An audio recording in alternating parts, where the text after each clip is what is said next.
What's going on, guys? We're at Torreya State Park looking for the skunk ape. The sun is shining, it's breezy in the air. There's no better time to be searching for the beast of the Sunshine State. I actually just recently talked to a new witness coming forward. It happened about 40 years ago on a school trip. They were canoeing down at the Apalachicola River.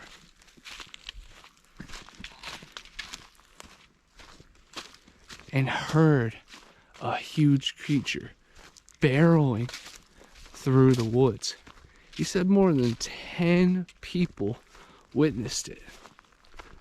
He said he has a lot more encounters in this area as well.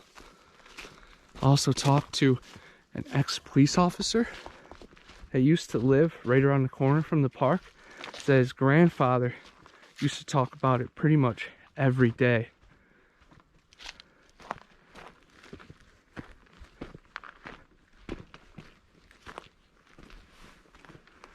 These rolled over trees give perfect cover to creatures hiding from view and hiding from the rain. Of course, the most notorious sighting is Stacy Brown's thermal footage that he and his father recorded one night out here. They recorded an 8-foot to 11-foot creature that had huge long arms and moved at speeds that no man could. It was a huge beast. You could see it on both sides of the tree. Donnie Miller also had a face-to-face encounter at the Torreya Challenge Trail on the other side of the park.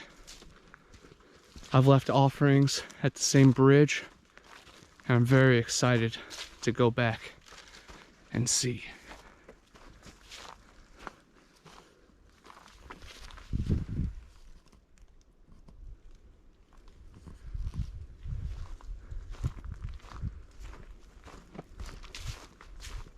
Talked to some hikers that got back to their car while I was loading up. I asked if there was any skunk ape activity. They said no, but there were some huge hogs. So I brought my bigger blade.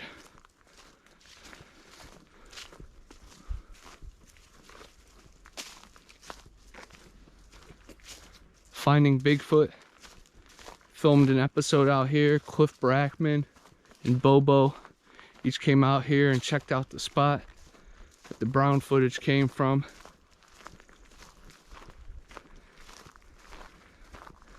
They clearly could see that it was a beast.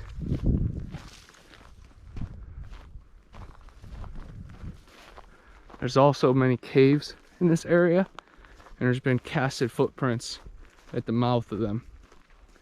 I would love to go in with the team and see how far low they go.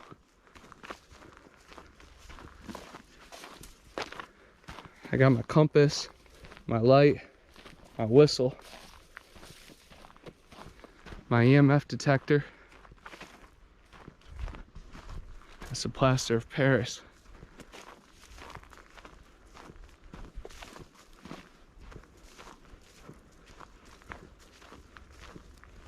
Keeping my eyes out for disturbances in the path, bare footprints, tree bends, weird arches, leaners, ground glyphs,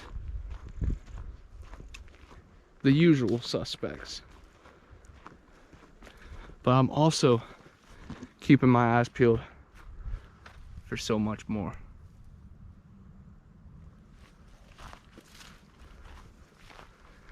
Because in this area, there's Native American mounds,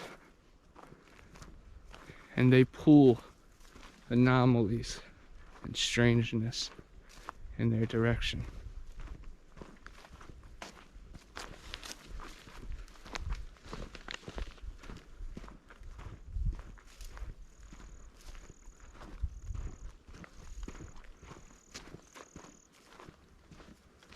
I'm also looking for animal bones or anything else that's just a little out of the ordinary.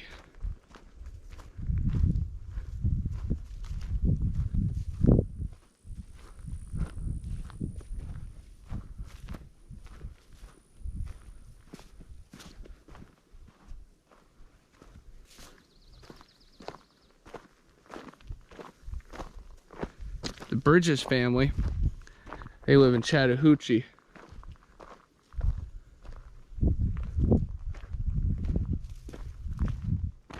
Wow, here are these bluffs. Huge cliffs, guys. Red rock. But the Bridges family live here in Chattahoochee, and they've had alien encounters, dogman sightings, and tons of Sasquatch activity. It's like the Skinwalker Ranch of Florida. Not many people know there are caves and cliffs here in Florida.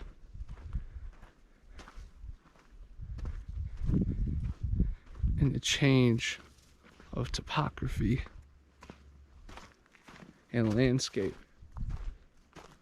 is truly monumental.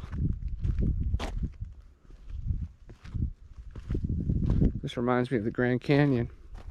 Many people know about the rumors of the giants there.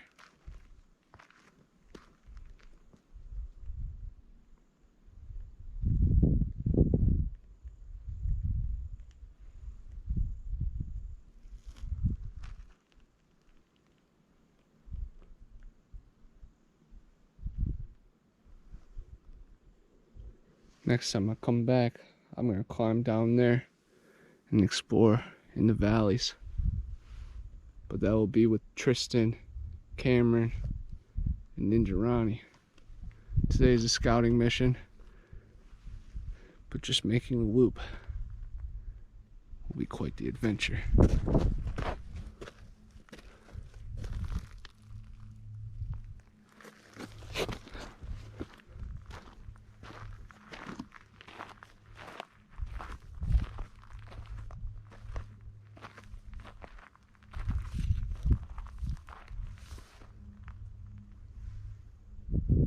Stuff moving below.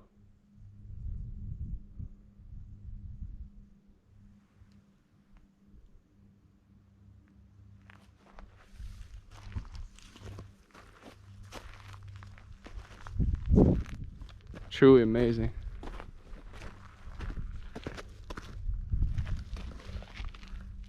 Here's some feces. Really old poop.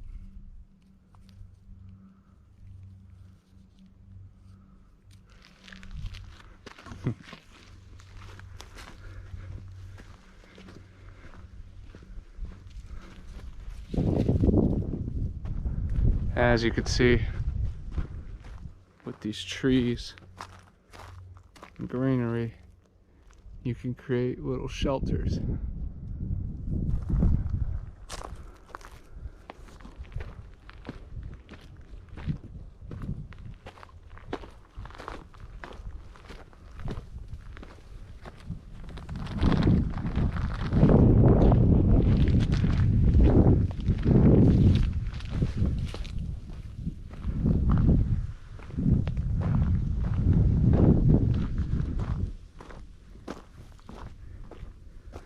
Near the abandoned Highlight Arena, not far from here,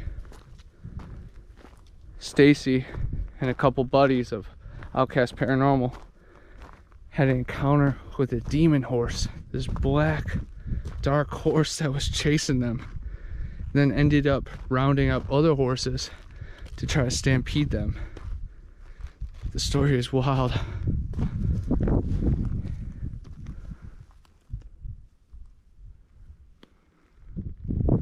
Follow the pine cones. The answers will reveal themselves.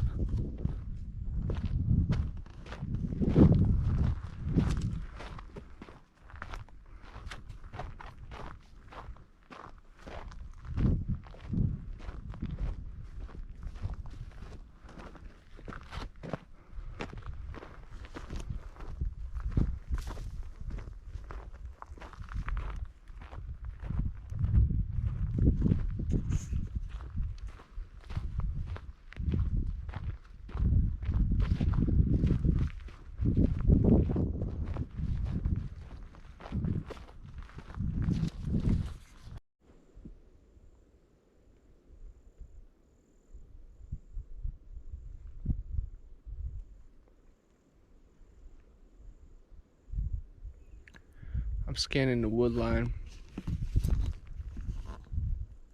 trying to see what's keeping an eye on me out here.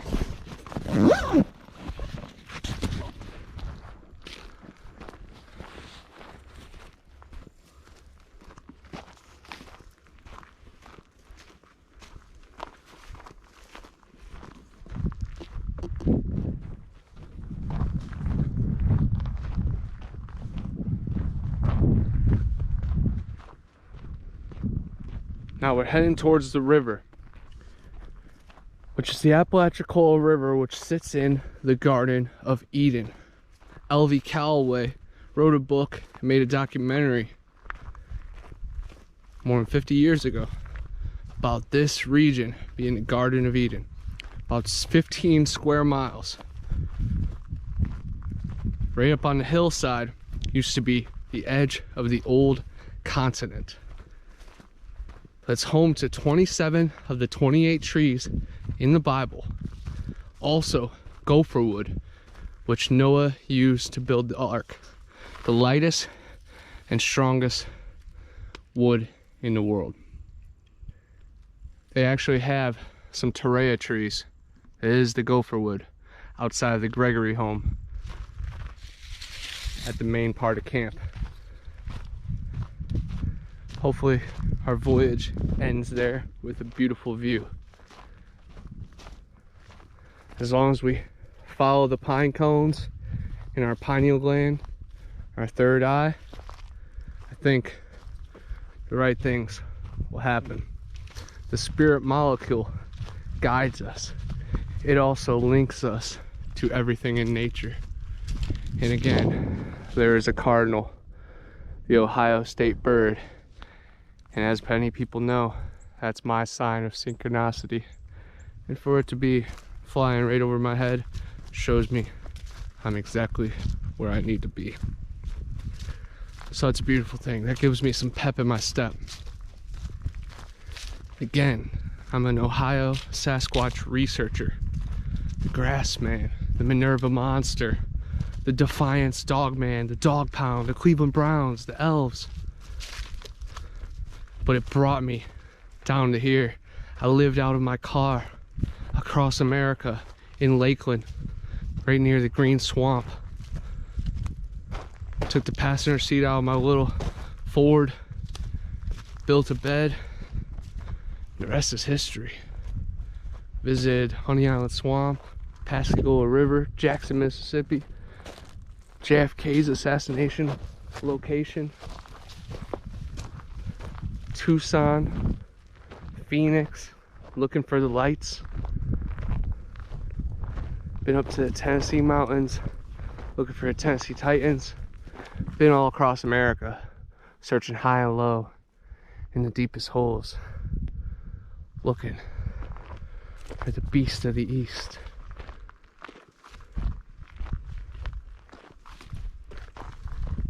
But again, all these voyages in nature are so healing and enlightening. Even without the mysteries, you still get the magic. And I appreciate that. There are sinkholes in this region that are said to go to the aquifer.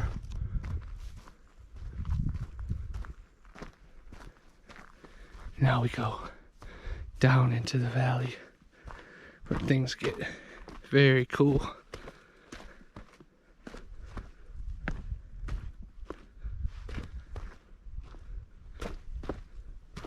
Heard many campers talking about experiences during the night. Even the ranger told me in Ninja Ronnie to check by campground number 4. And that's where I recorded something wading through a creek. And we also had something throw a boulder behind us on the loop. It sounded like I just heard like a dog barking, but of course I was talking at the same exact second over there. Very weird.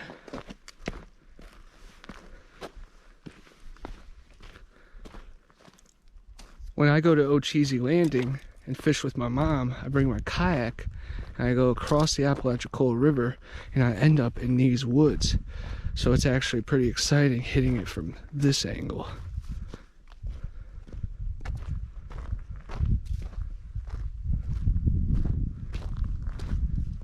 But when we're out here, we are representing the great creator.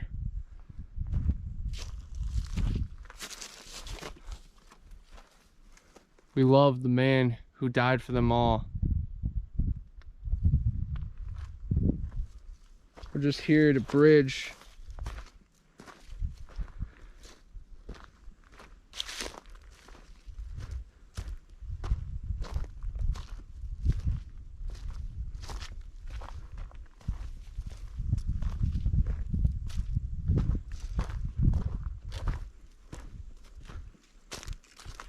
my favorite story from this area is the Ocheesy Pond Wildman.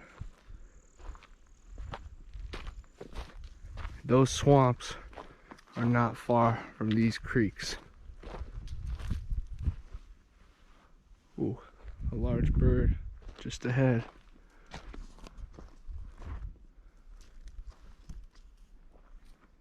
And I'm definitely seeing faces in those rocks. The mud fossils speak to me. But yes, in the 1800s, the Ocheesy Pond Wildman was captured after harassing women and children. Civil War veterans, Native American gatherers teamed up together, captured the Wildman. The Devil's Half Acre is a famous location in the Ocheesy Pond. But they sent it to the Capitol.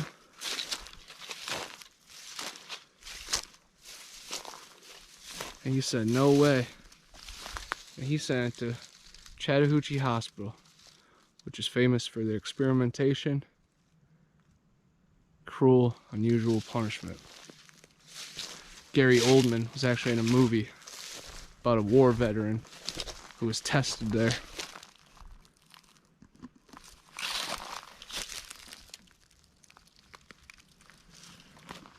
But 3 years later, the wild man died, and they buried it.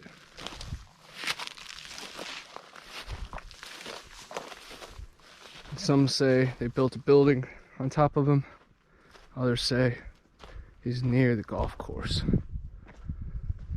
But regardless, I want to spread the word of the Ocheesy Pond Wildman.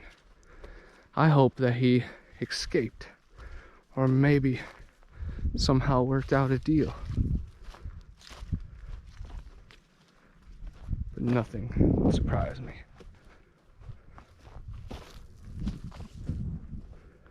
As I'm hiking, I'm keeping my eyes peeled for venomous snakes and bear footprints. But out here, there's eastern diamondback rattlesnake. Ooh, I just heard a knock. It was far away though, but it was loud.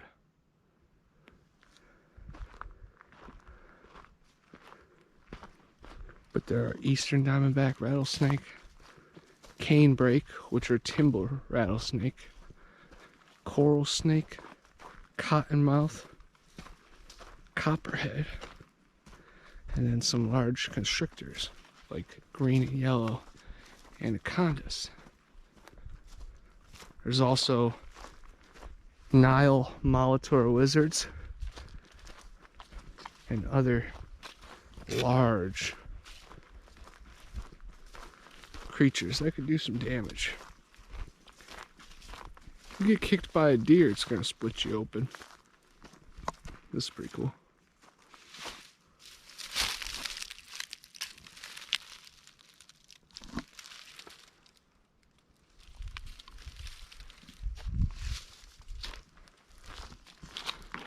Just like the Garden of Eden Trail, you're in savannas, deserts, jungles, and swamps.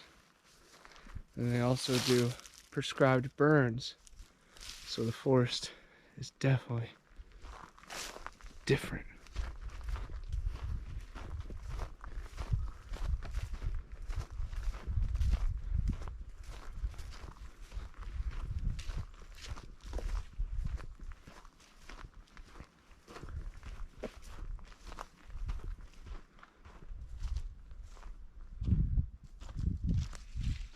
That's a cool looking tree.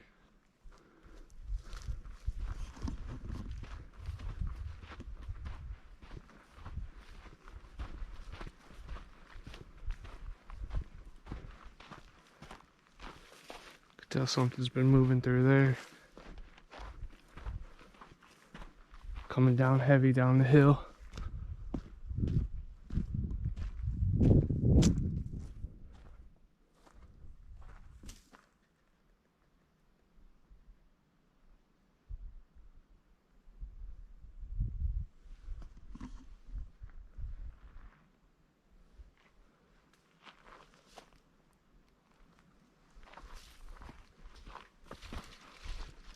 Very peaceful vibes out here.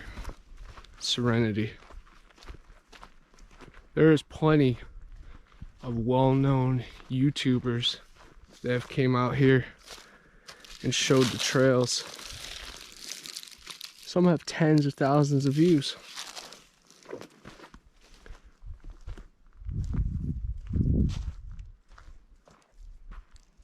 The early forest industries.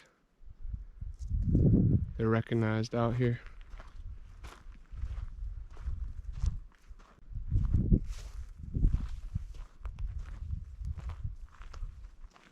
That's a cool wiener.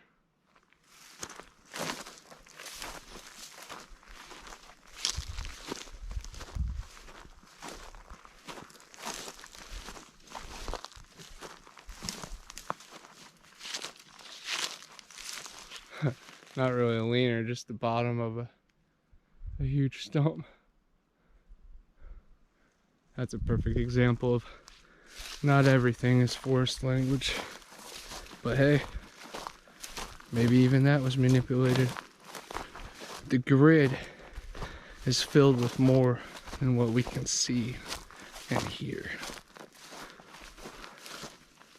It's probably even more than what we can think and feel.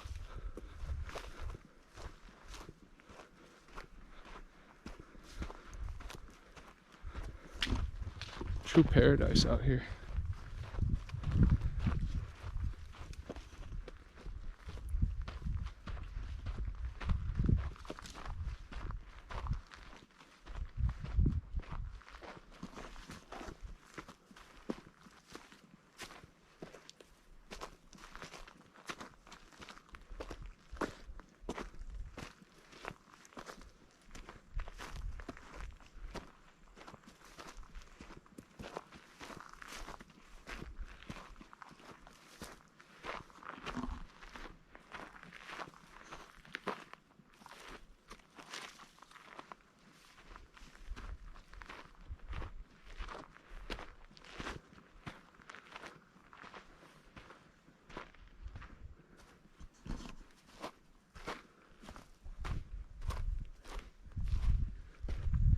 Love seeing the red rock.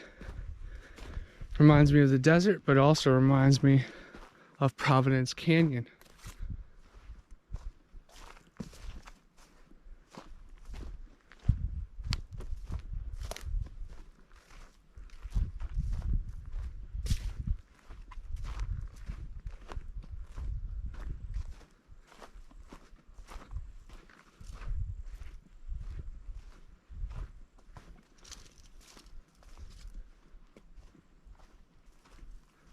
Definitely got to keep your eyes peeled for bobcat and Florida panther as well.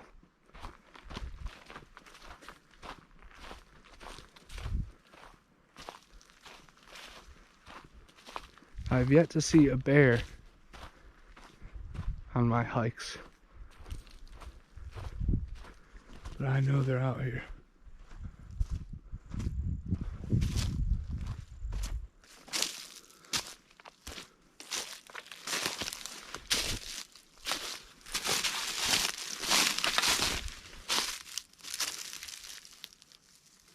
This is a cool little ditch right here. Definitely could be utilized.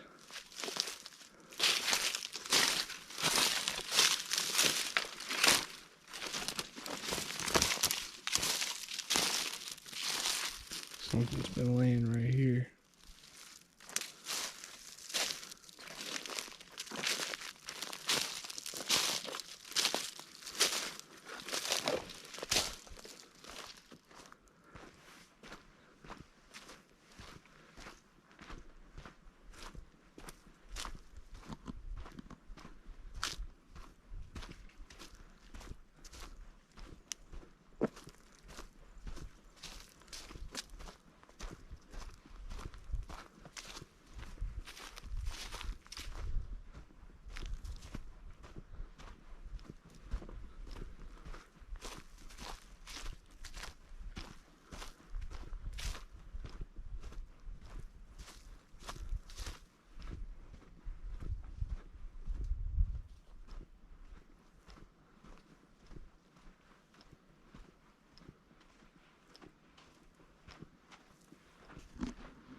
Lots of rattling around in the forest. It sounds like little chipmunks and lizards, but it's a good sign, because that's like fruit snacks and gushers for the swamp thing. Kevin Saunders had a very strong telepathic encounter in the Apalachicola National Forest. The river that we're heading to leads all the way there. So best believe the same creatures use it as a highway. Donnie Miller also had his Mariana caveman encounter in this region. Jack McClellan had a dogman encounter here in Chattahoochee. And even one of the girls from his work had one too. There have been seen white things, kind of like a yeti or maybe a cave crawler, by my buddy Tristan Gilly. And Tristan Smith has the hog-nosed bear on his property, and possibly a house elf. So the panhandle of Florida has werewolves, goblins, giants, and more.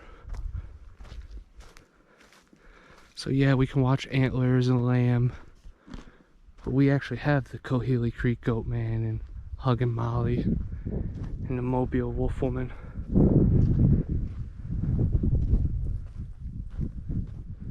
Again, I feel like it's paved my path as a Buckeye moving down to my dream home in the Florida swamp. And I imagined beaches, parties, alligators. And I got that. But they came in different forms than Miami Vice, Vice City, Tommy Vercetti, Brian O'Connor, Roman Pierce. But best believe, I know how to get down when the getting down's ready.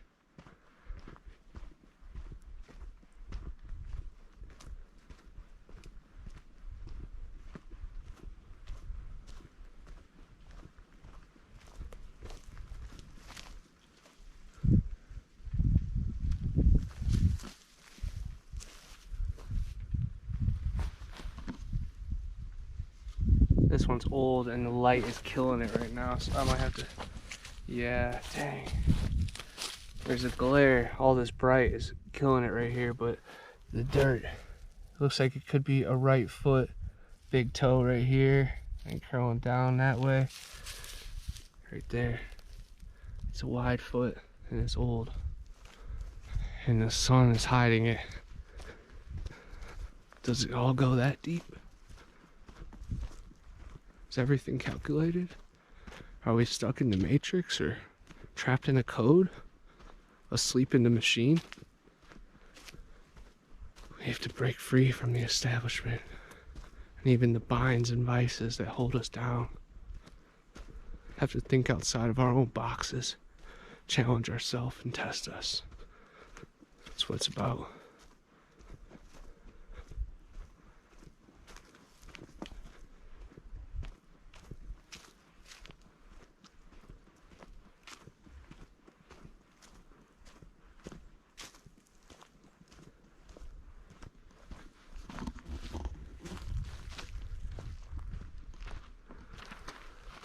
Some more feces.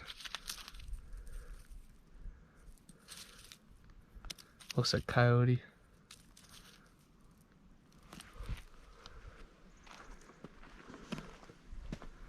Eat those like tater tots if you're ever hungry. Something ran right through there.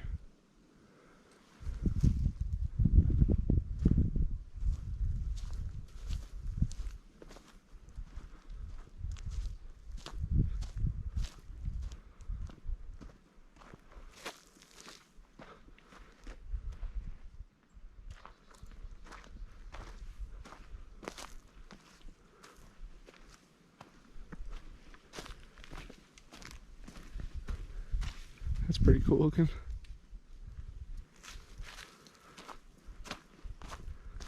Seeing a lot of bends and breaks.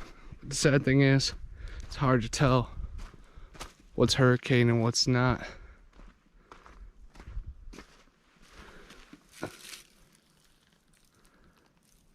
Definitely gives them more to work with, though.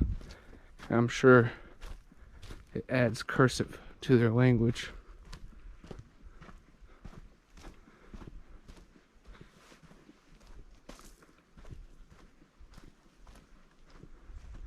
Can't wait to host a camp out here and have some of the northern people come on down, like Blue Eyes, Flat Rock, BF Bud, and Angie. I want Tim T and Wynette to come out. Would really love for Long Island Bigfoot to make it out here. Now that would be cool. Looks like there's a little bit of tree action going on. Dang, that thing looks pretty wild.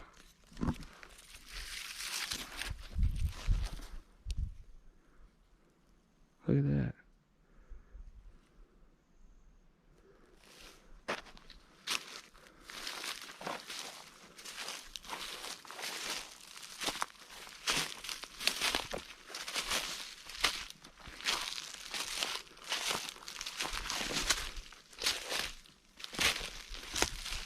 Something's been going under here. You could see the game hammer, the game path. I need to put a game camera out here. But yeah, something's been burrowing underneath there. I'm gonna leave that right at the mouth of it to show that I am a knock.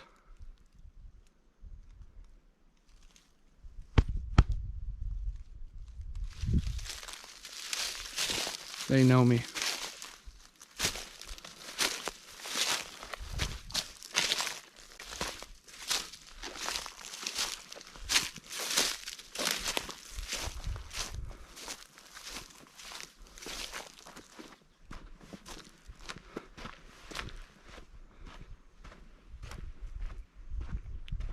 The water we're heading to has been a TV show, Mindhunter, because the Atlanta murders, a lot of the victims got thrown into the Chattahoochee River. Chattahoochee mixes with the Apalachicola before it hits the bay. It's a delta that breaks into 4 rivers, like the good book says.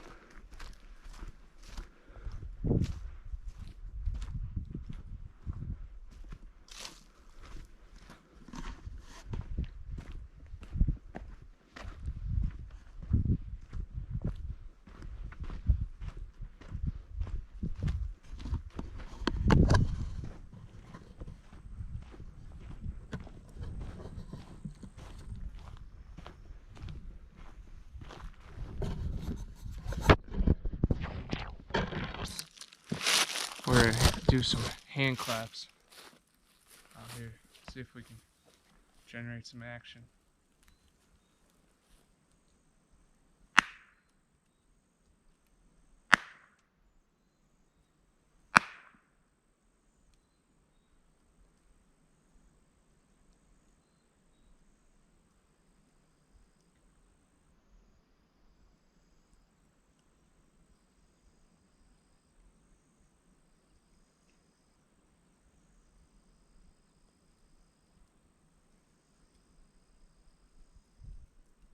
As we know, they get creative with their responses. I would not be surprised that right when I'm crossing the creek, they will knock just to mess with us.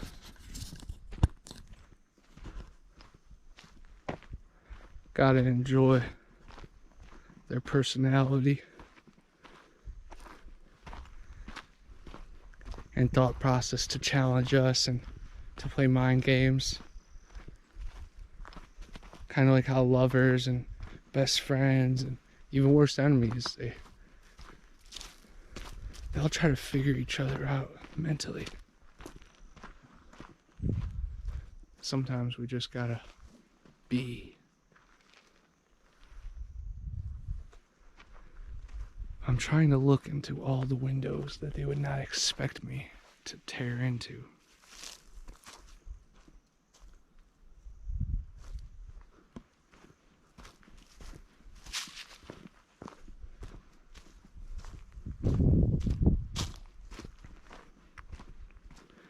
Coming from Ohio, we heard Grassman stories at Salt Fork, which had Bigfoot Ridge. At Mohican, we went to outdoor school.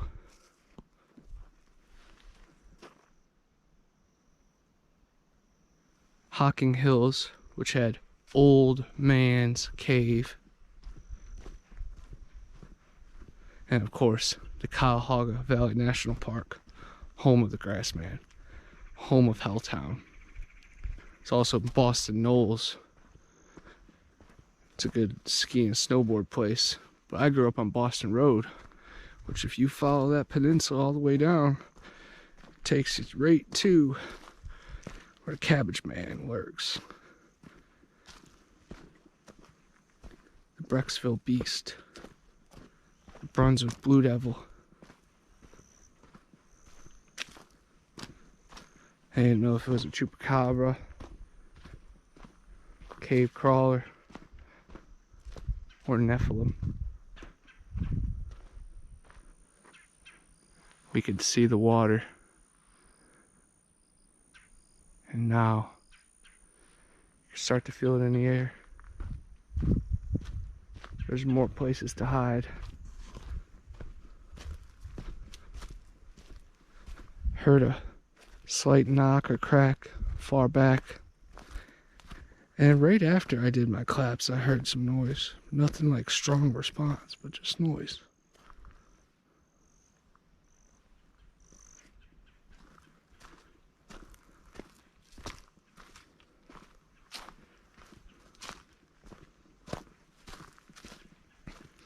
The skunk ape actually didn't get its name from the bad smell like a skunk. It actually came from a white stripe being seen on a large Bigfoot near Pensacola. But then, of course, how could you forget about the sewer ride cabbage smell?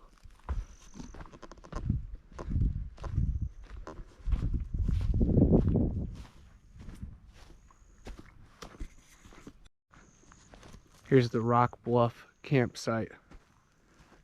They have firewood that you can buy for $5. And it's right by this huge valley that is known for nighttime activity. Campers have said they've heard trampling and even breathing right outside their tent. Heard dozens of reports of strange anomalies out this way. And it's no surprise because there have been Civil War deaths, Native American deaths, cave divers that have gone missing, hikers that never showed up again. It's just a magnet for strange.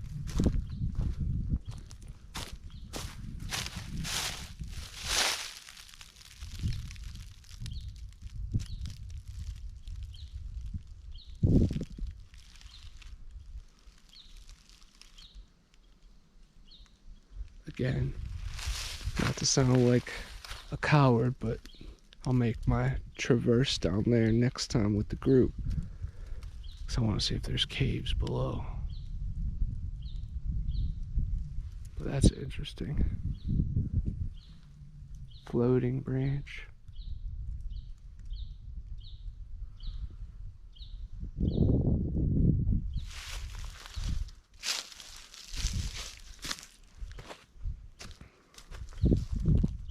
We'll circle around and hopefully get a good view anyway. Trying to see if any of these wooden logs move. This would be a perfect time for them to blend in. But they can see, smell, and hear me from a long way away.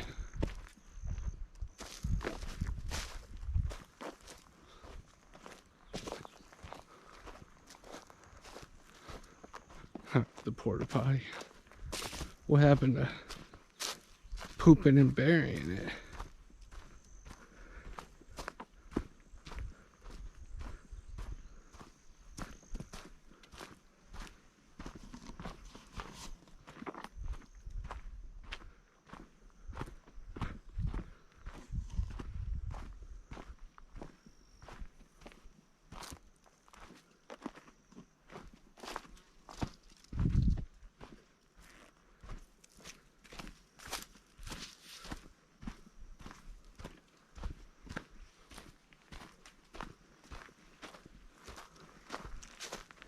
Going to the Rock Bluff primitive site.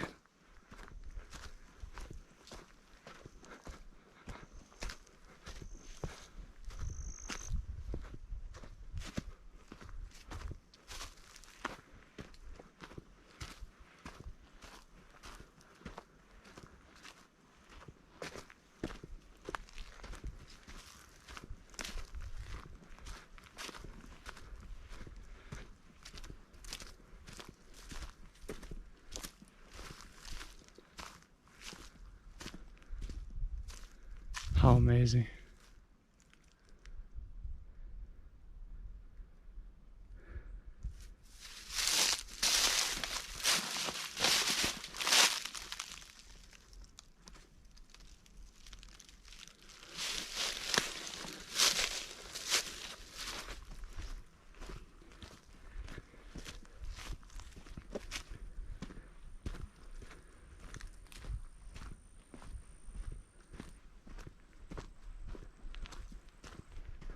Lots of mushrooms and fungus.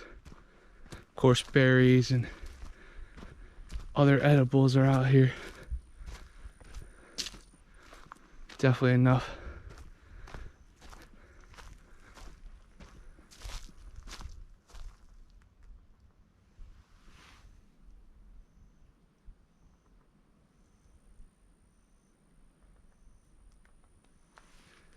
Can't tell if that's light knocking or just trees creaking in the wind.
See, that one sounded like a woodpecker.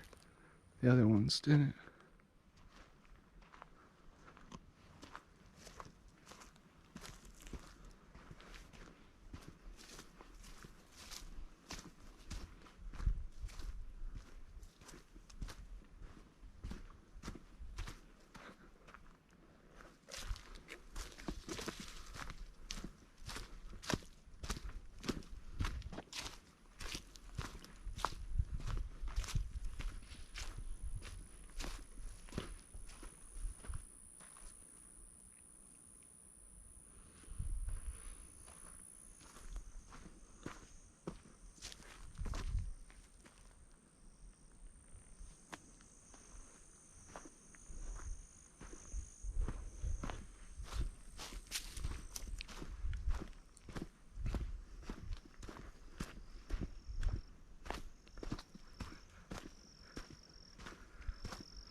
Seems like a perfect spot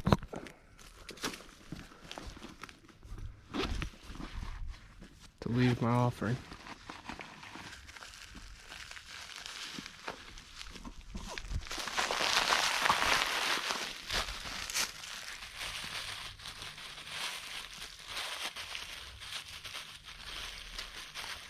Large tobacco offering.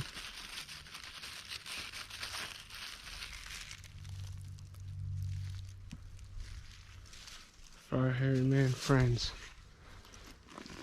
You know, the Native Americans and them used to trade They could put the tobacco in their gums for medicinal purposes. They can make tea. They could put it in their fire.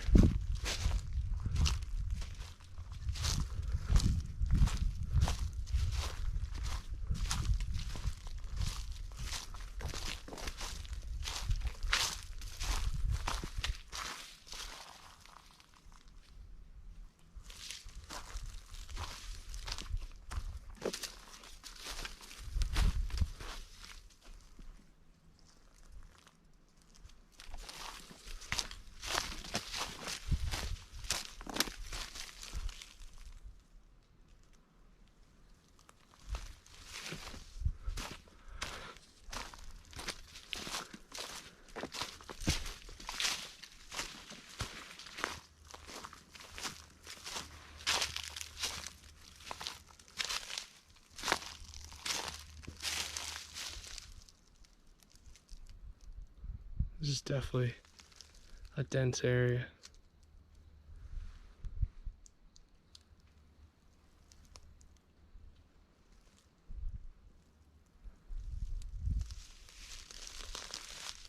You can feel the warmth, the electric vibrations, the ley lines converging, taking shape.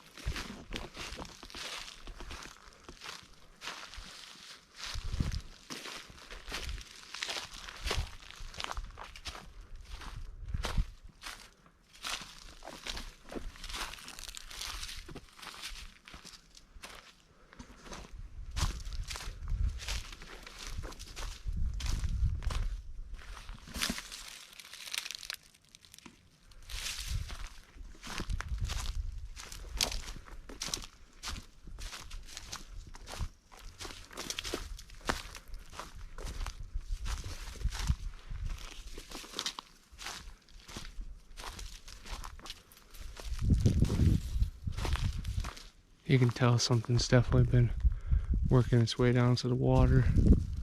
I'm checking for huge indentions in the mud. As you can tell, there's got to be some underwater caves that go right underneath this bank. There's beaches over on the other side. Prime real estate.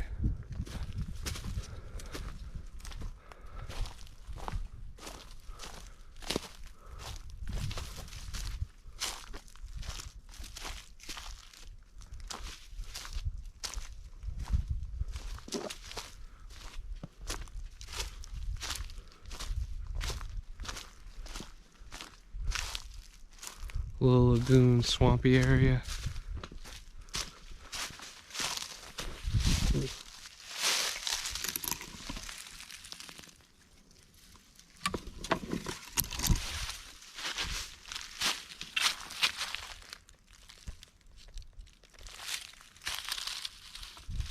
Could be a possible juvenile.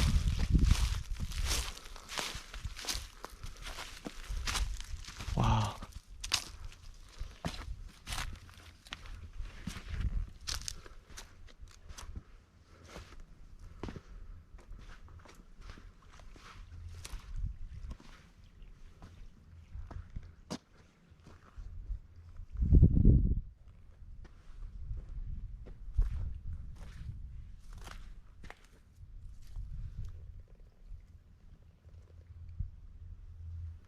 Definitely amazing little area. Full of fresh fungus.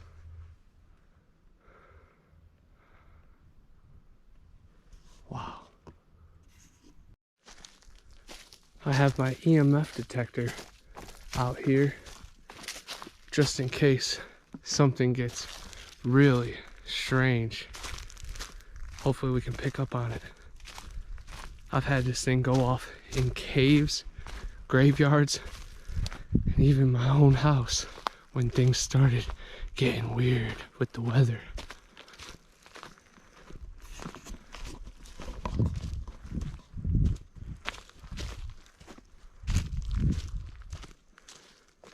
That's weird sounds.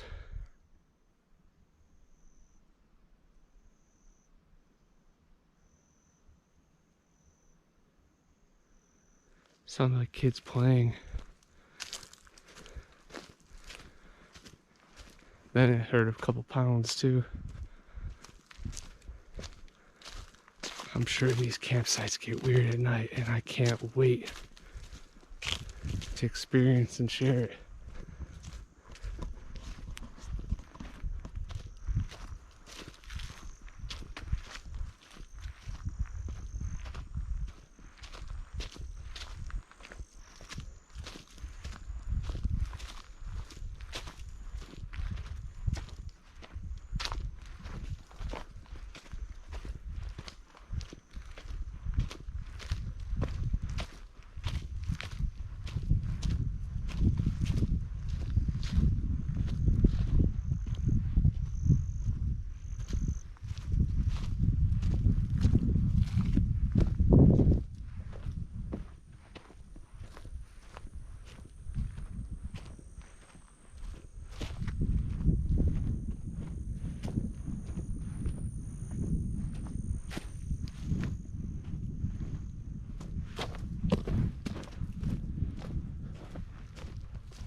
You have to remain focused out here, because one step could have you in a hole or off a cliff.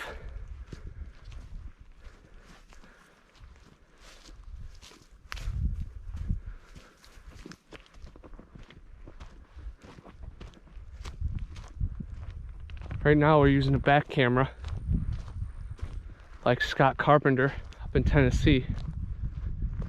Donnie Miller has had a lot of good success, and also Tim T over in the Green Swamp. One time when we were on an expedition, we captured at least 2 of these beings through back cam. So they're always watching your eyes.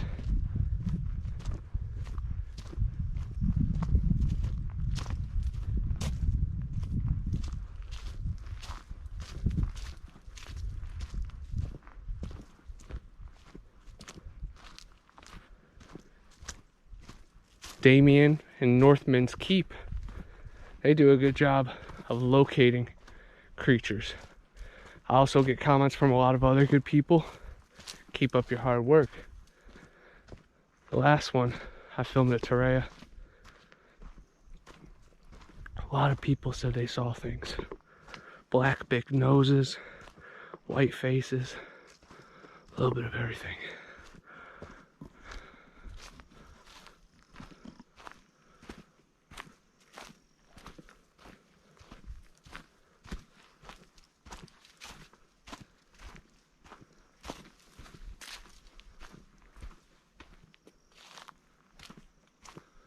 Now we're heading through the valley.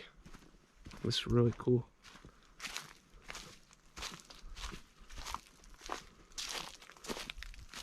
This reminds me of southern Ohio, down at my grandparents, near Wheeling in Moundsville, West Virginia. Checking the mud for some weird prints. It's just looking like the bottom of shoes right now. Of course, most of the time the creatures would be swinging from the trees or even just running the banks. But in those rare occurrences, you catch them when they got their guard down. But I've even heard stories from the Carter farm about the female Sasquatches using like rake-like wood and branches and covering their path after scraping it. But an opening like this is where we would be able to get a nice visual. Can definitely hear movement and distant knocks.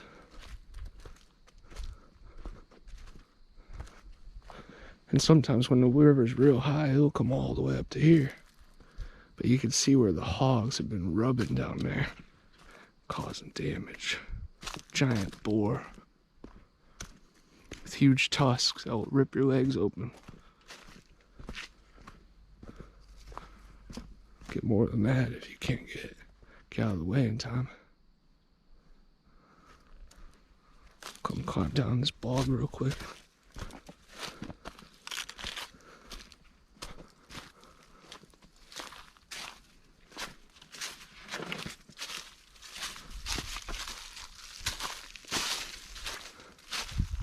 Look at that hillside with all those. You can hide right underneath it.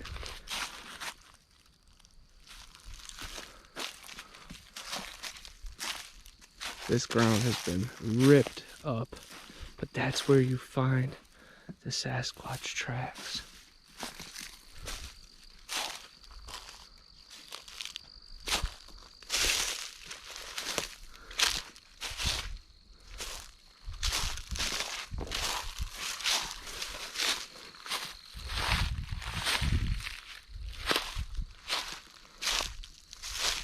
I'm not sure what that thing is. I don't know if it's like a portable toilet.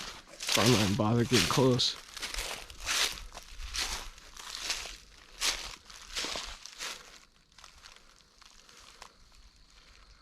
Really cool spot down here. Definitely a spot that they could ambush deer off that cliff and then take care of them. I wouldn't be surprised if we found some skeletons underneath all this foliage. Those hillsides are just amazing. And these camouflage creatures can definitely blend in. That's pretty cool.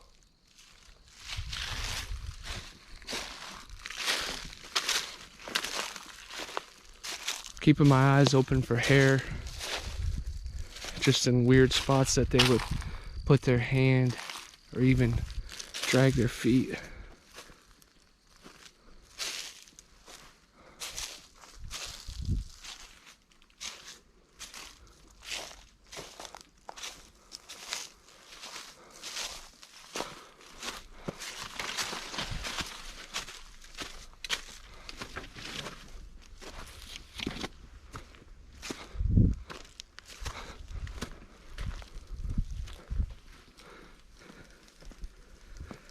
Amazing terrain here at Torreya. The Torreya Titans, the stump jumper, the rod bender, the gator man.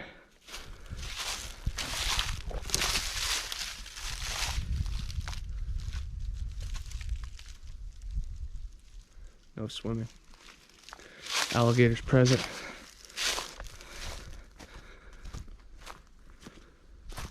Primitive camp area.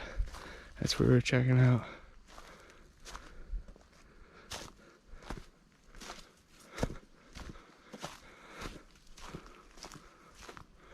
More of this perfect foliage, perfect cover.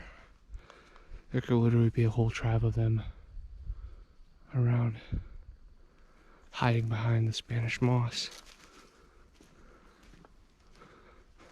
I'm loving all this mud potential though.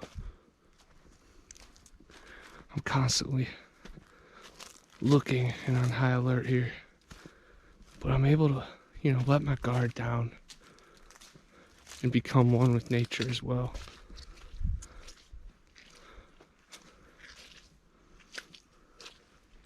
I was hoping I'd find a bare footprint in that soft stuff right there, but we can't always strike gold. Being out here is priceless. Right there is the Torreya tree, guys.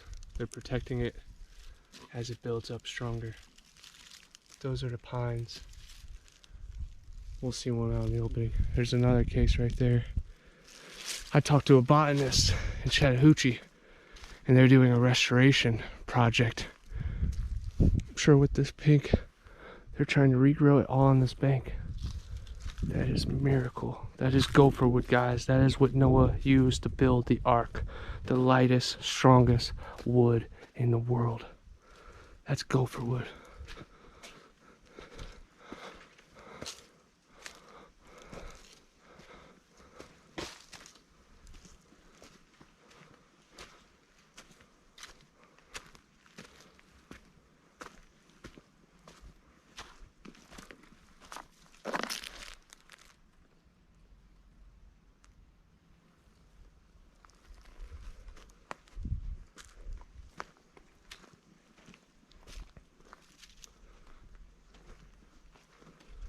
Very dense terrain all throughout there.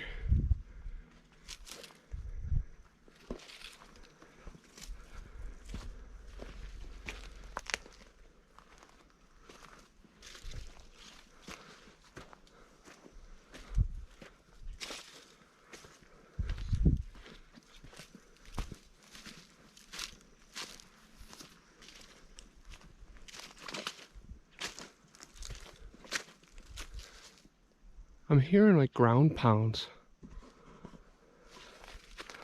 Thumps.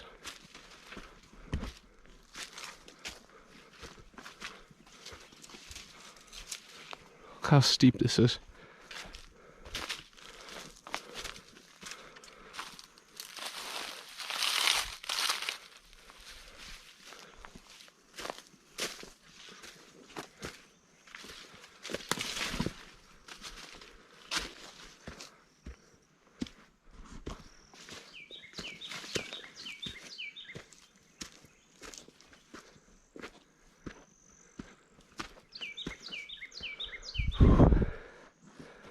Reminds me of Tennessee.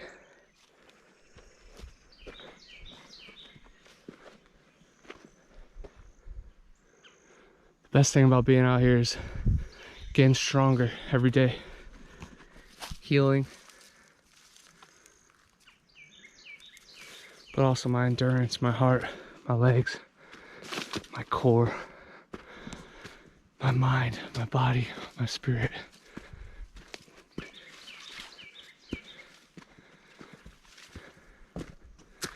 It's valuable.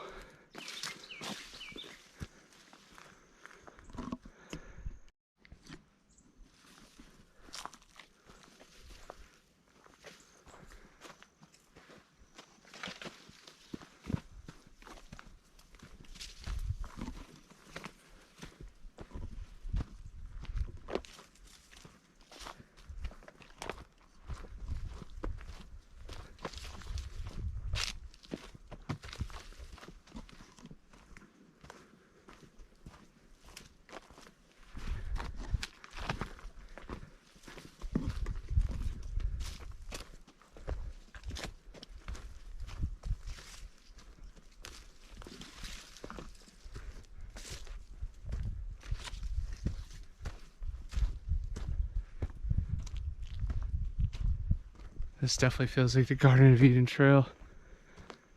Steep climb. But man, look at that view right over the swamp.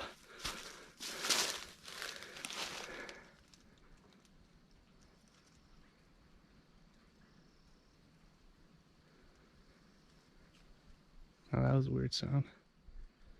Kind of sounded like a dog.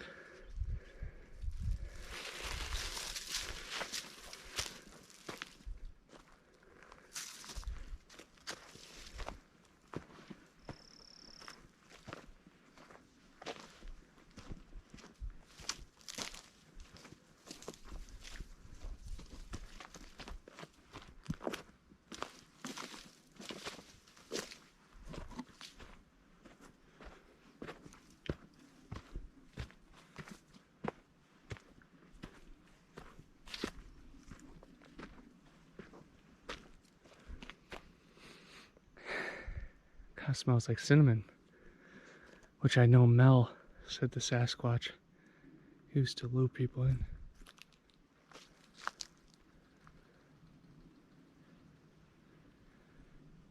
Sounded like there was knocking below. Like they might be saying, someone's above now.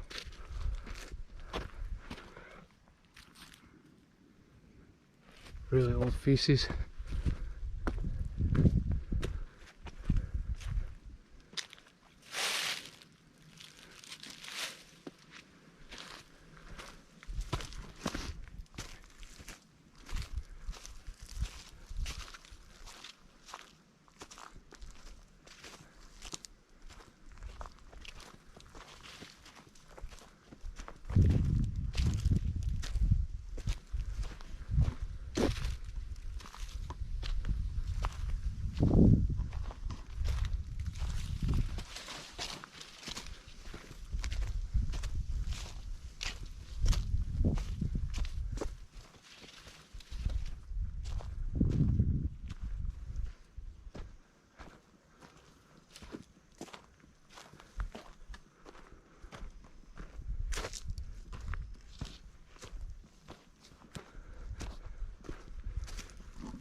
What a great workout.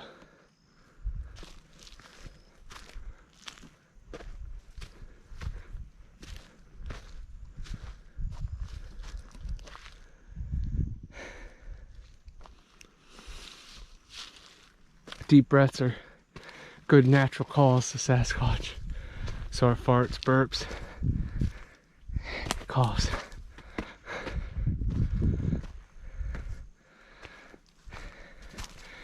I guess early morning yawns too. Oh, how nice. A bench. They knew that hill was strenuous. Oh, some carvings. CN, MH, KT, and KY. Oh man. Horizontal in every direction.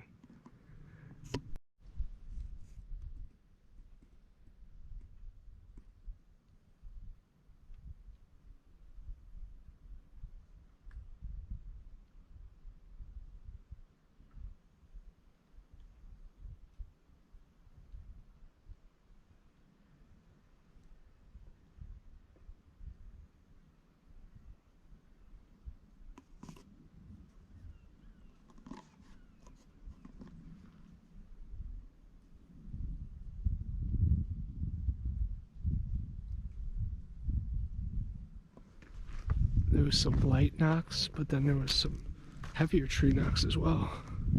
Very interesting.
Those some perfectly timed owl calls, or maybe the raven mockers and the mimickers and other knocks over there. Could be strange bird activity, but it also might be the forest people calling to each other, because I was right in between all of it.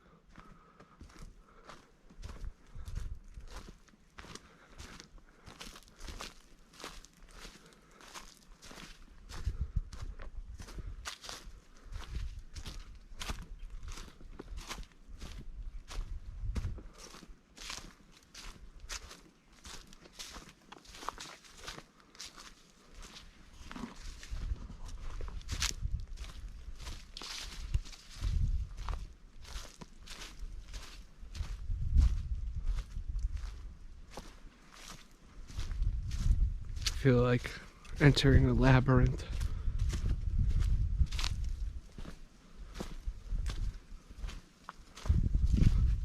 Maze.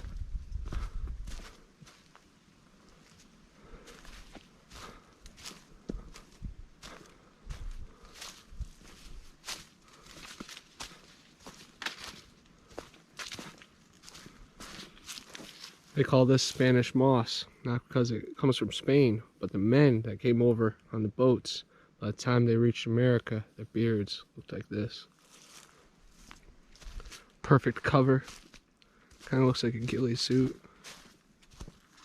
Sure the Sasquatch utilize it.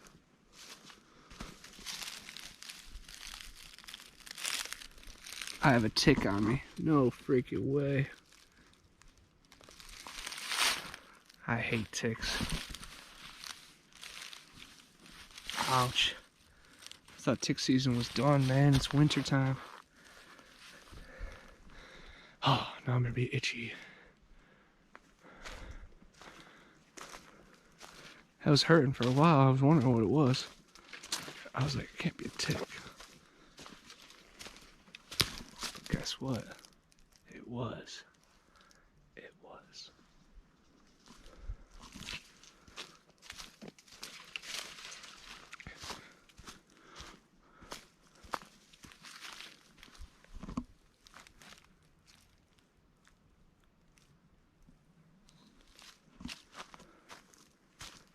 Skinny at the heel and it gets wider towards the feet.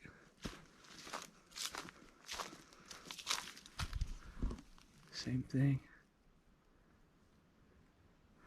That one, it looks like you can even maybe see toe indentions. Huh.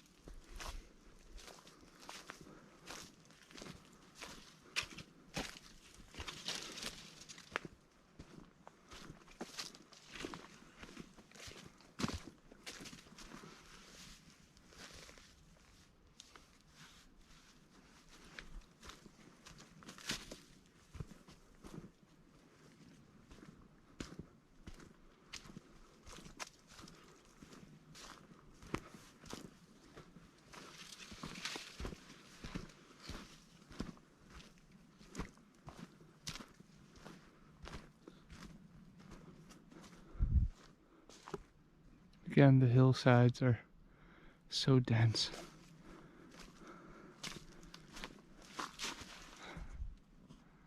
That's pretty cool. Seeing where the termites enter and exit through. Looks like some kind of code.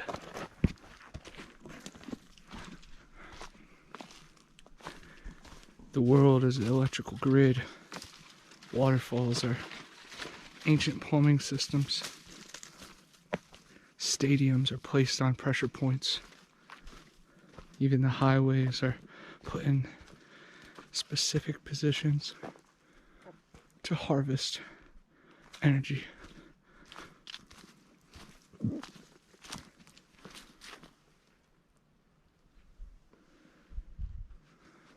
Imagine that, but about 10 times bigger. You could hide inside.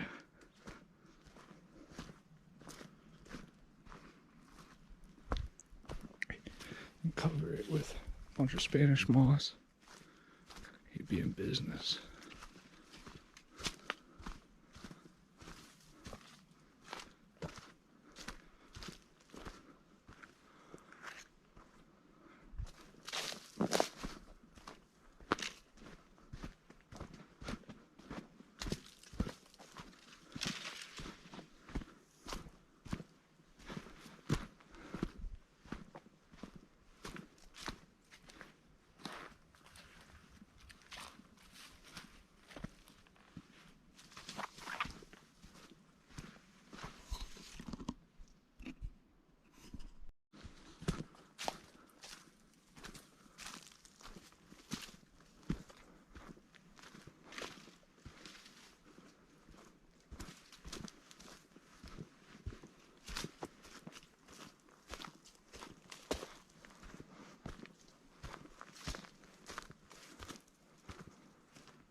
There's so much ground out here.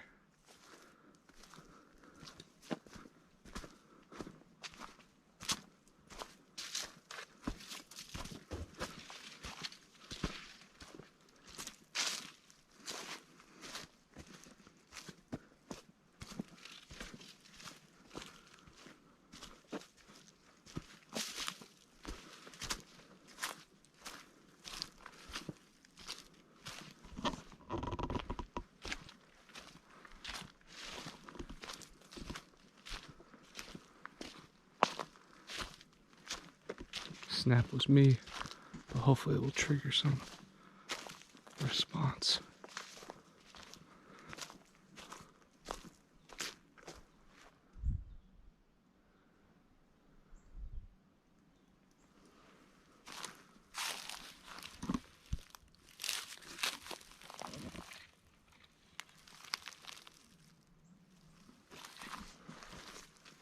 Possible juvenile.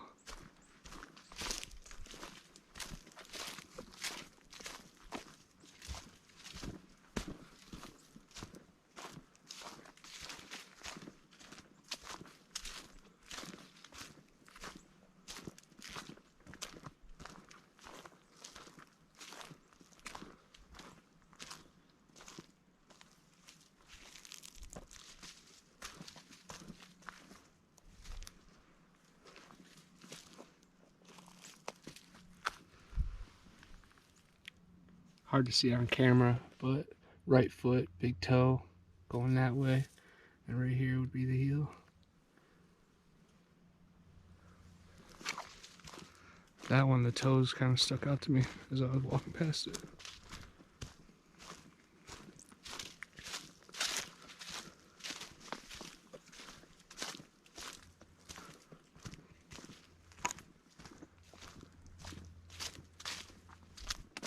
Do wish I could go in a time machine and visit this place before the hurricane, back when it was in its heyday. But now it's stained with more energy.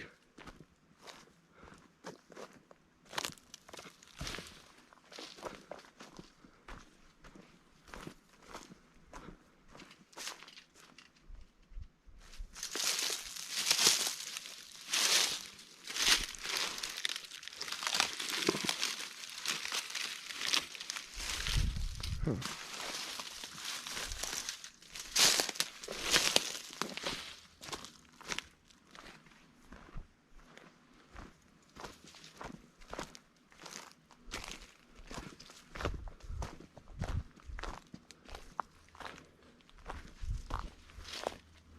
Something made some kind of crack over there.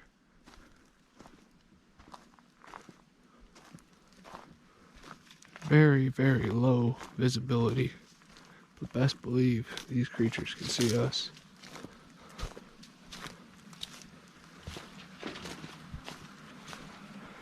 Expect a knock here because they know I'm by the creek.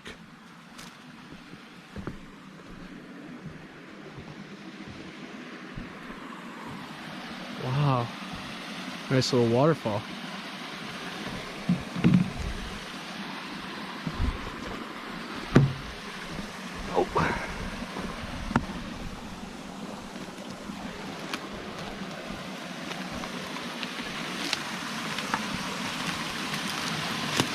That's so cool. Truly magical. Cleaning the water.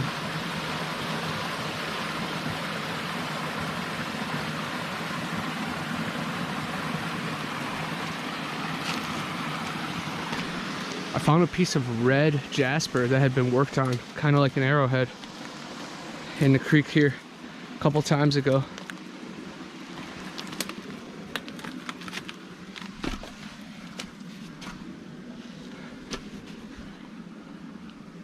Bees nest. Don't want any trouble with them.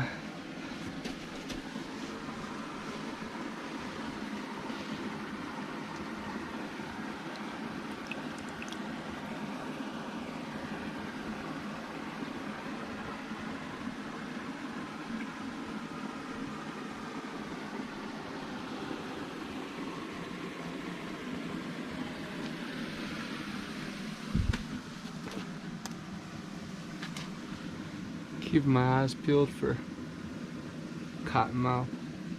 They love areas like this. Very cool mushrooms.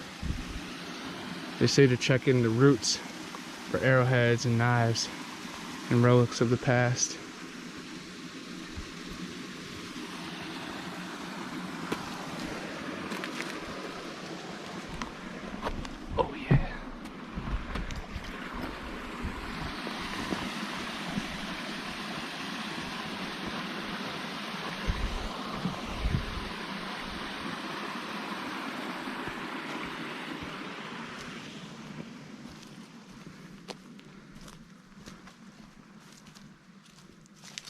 That creek has some power behind it.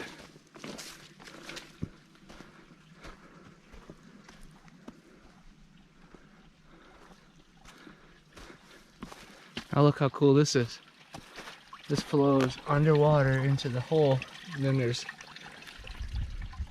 little mystery creeks heading to that one.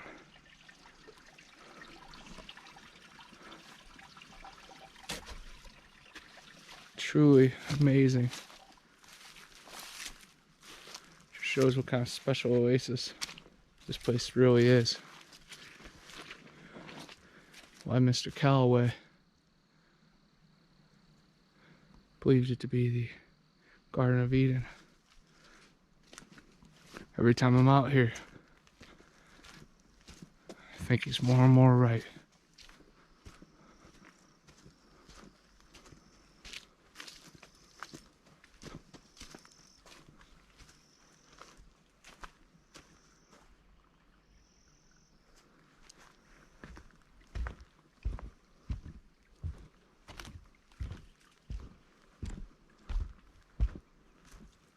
Another cardinal right there. So this is for the campground access. We're not gonna go all the way up there. But when we have a group, I'm really excited to do some primitive camping, but we'll also be based in that campground, so we'll enter this path right here and work these woods.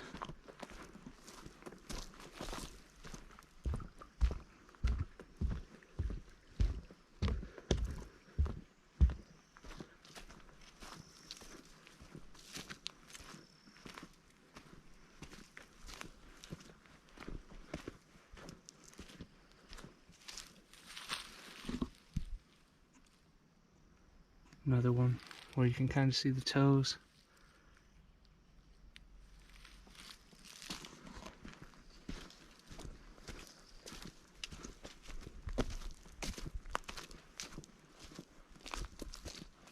Really looking forward to the future with 3D scanning prints, being able to print them.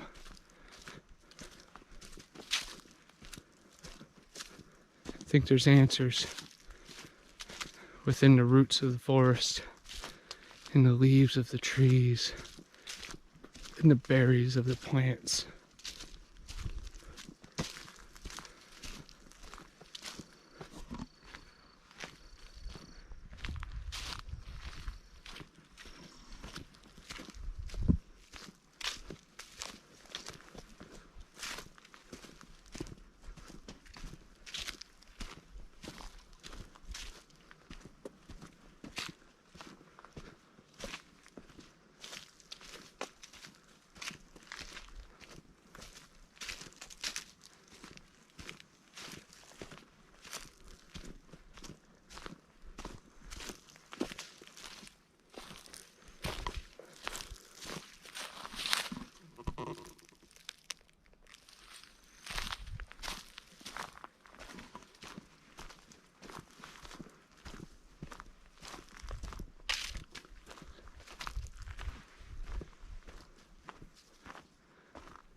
I have filmed alligators, shark, wild boar, rams, lots of other exotic creatures in the wild.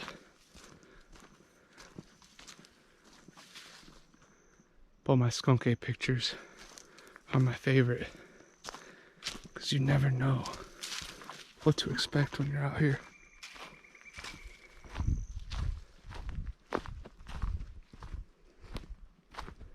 Mr. Saunders will show you the pixies are out here.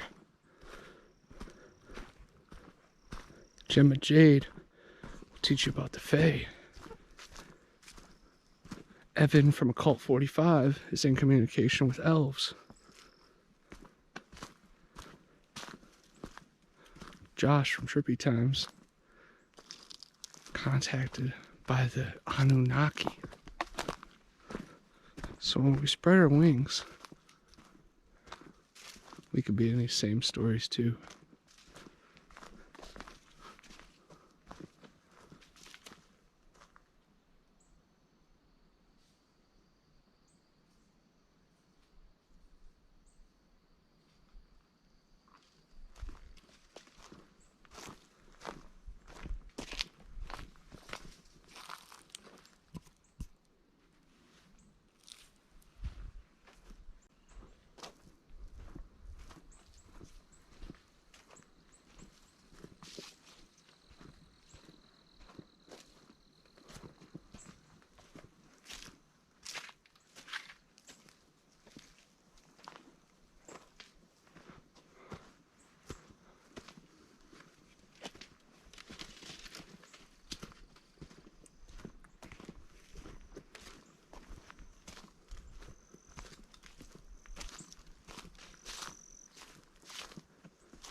grew up on Lake Erie, so I always heard stories of the South Bay serpent, Bessie, plesiosaur type creature that lurked in the Great Lake. There was a whole species of them though, because there was at least 2 spotted off the Toledo coast by more than 60 sailors. A couple fishermen went missing. There was a $100,000 bounty bond over her head.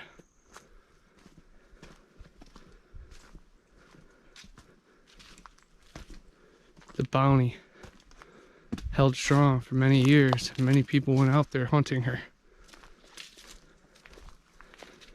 There was pictures and newspaper clips. Then came the UFOs. There was hundreds seen over Erie from Pennsylvania, Canada, and Ohio. All 3 residents were encountering anomalies. I've heard many good theories about there being a UFO base underneath. And maybe that's what they were mining for back in the old days. The Great Lakes are unlike anything else in the world. The Cleveland Browns, the mascot used to be an elf. The Brownies. And there's the Detroit Reds, little red guys. But now, after some dogman sightings and reports have went through the roof, they changed it to the dog pound as a mean dog. I think it's very interesting. I've written 4 paranormal books about my journey. Erie Swamps, Road Trip to Eden. Talks about Lake Erie down to these Florida swamps. And the final chapter is Into Eden, where the trees point towards the magic. My second book was Big Brother Bigfoot. That's a hard research project. Me going after the Susquehanna seal, the Clearwater creature of Ontario, Mogollon Monster, the Big Bear Beast, Tennessee Titans, the Honey Island Swamp Monster, Pascagoula Prowlers, DeSoto Demons. There's some feces.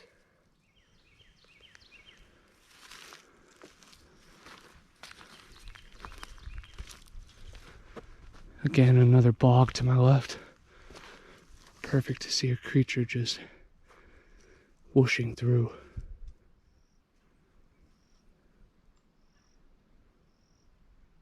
Woo!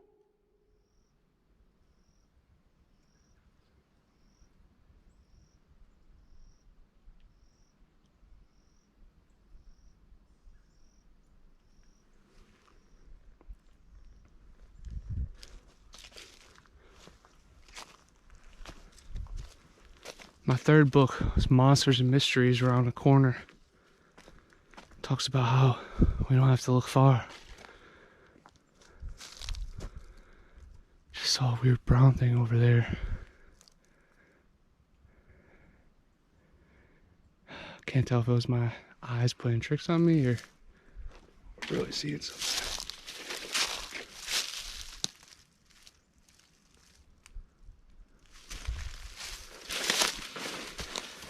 Very weird. More poop. Scat. Feces.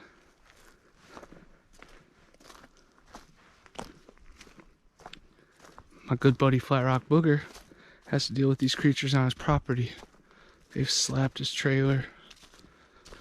Showed up on home security footage. Even killed a family dog. It's really sad. Sadly, we lost our family cat last April. She was tore apart in my mom's backyard. I don't know what did it. It's truly terrifying, sad.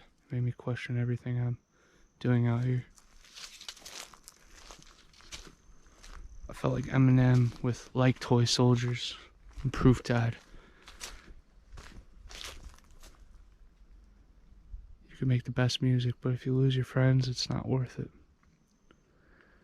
And right now, my mom's kitty cat, the little kitten that she got, little one, she went missing too. So if I could just ask one question from the forest, from the people.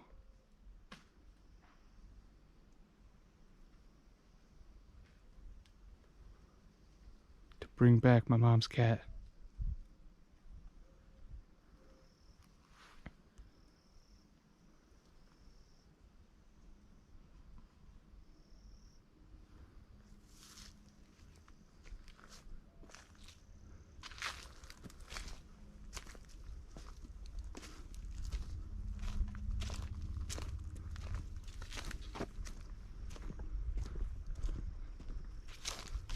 A lot of strange sounds in that area, but it's still very peaceful. Felt like I was talking to a friend.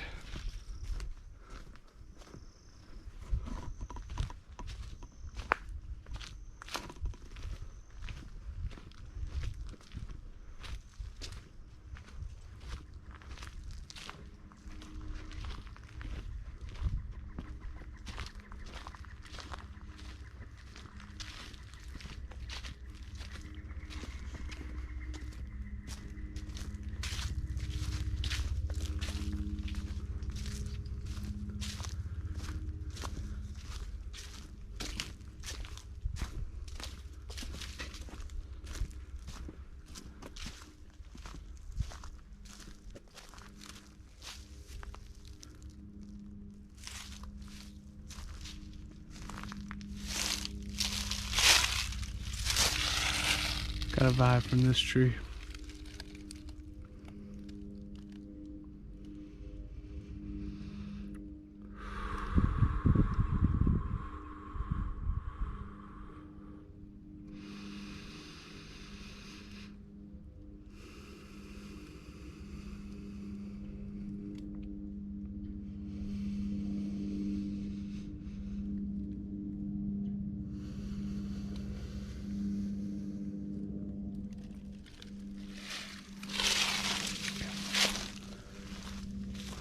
And remember, when the trains are riding by, the boats are cruising past, or the planes are flying above, the creatures are going to use those vibrations and that sound to mask what they're working with.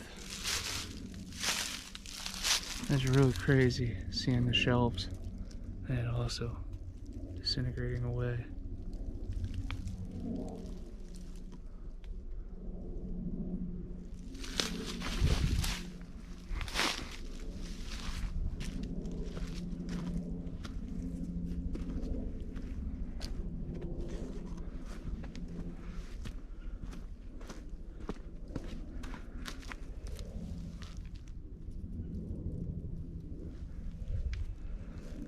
Best believe that the puckwudgies, the gremlins, the ghoulies, the little people, they're active out here too.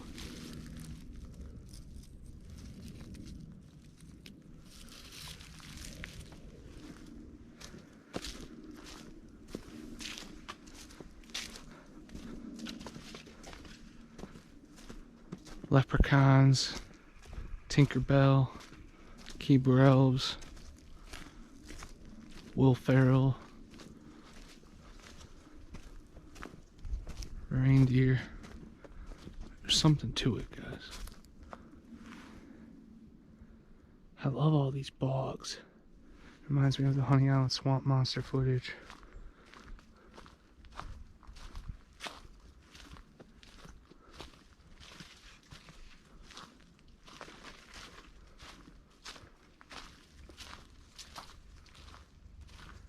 Best believe there's giant snake and alligator down there.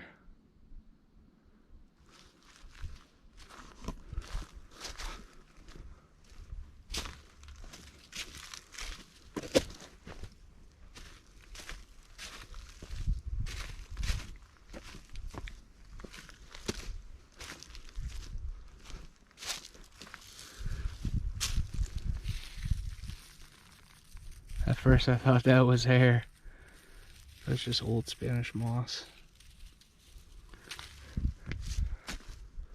Gotta keep your eyes peeled on barbed wire fences, trees, posts, anywhere where it might just accidentally snag a hair. We found black and clear hair in the green swamp with Tim T, and orange and red and clear hair with Nana Boss in Squatch in South Florida. Also found some bear footprints in Mayaca, which is most famous for the Sarasota PD Skunk Ape photos, the two that were anonymously sent to the police department. 1994, a hunter shot one dead in Mayaca. One also got ran over by a car, so it's been seen limping. And I recently posted some good footage of one moving in the swamp near Mayaca. Brian Laundrie was hiding out there.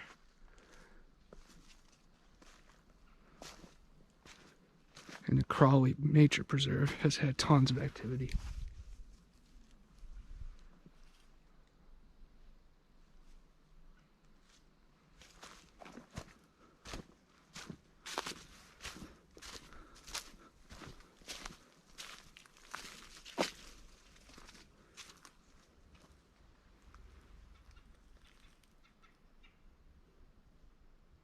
Here's a little easygoing Jungle Creek compared to the last one that was fighting to get to the river.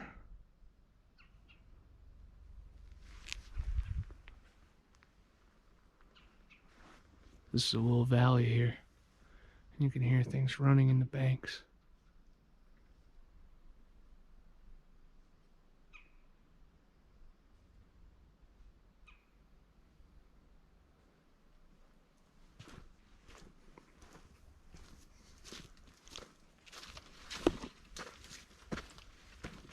As most of you guys know, I was a speaker at the Great Florida Bigfoot Conference. It was freaking rad. I was also selected for the Bigfoot Odyssey 168. I spoke at the PACE Amazing Race and Festival in the Panhandle.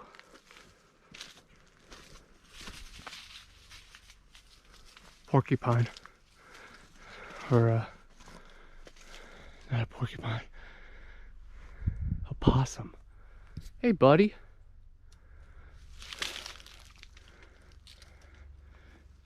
And possums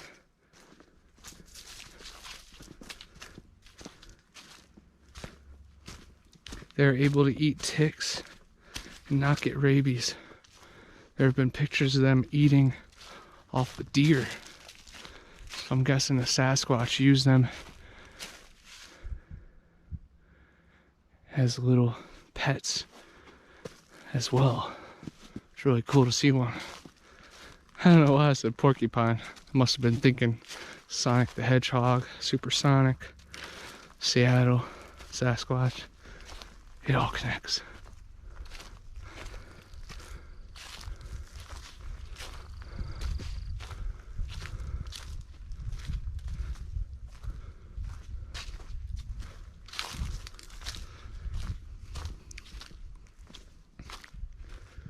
Keeping my eye on this bog to the left,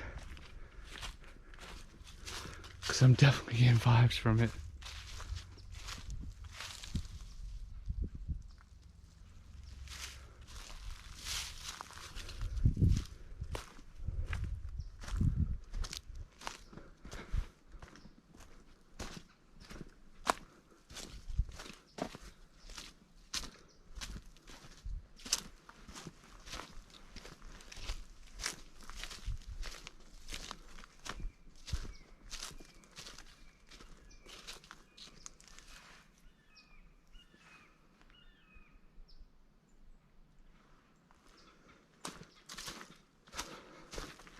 Message heard and received, birdie.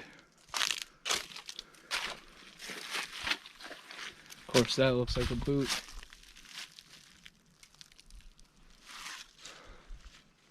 That'd be so prime We got a wet bear footprint. I love these little holes.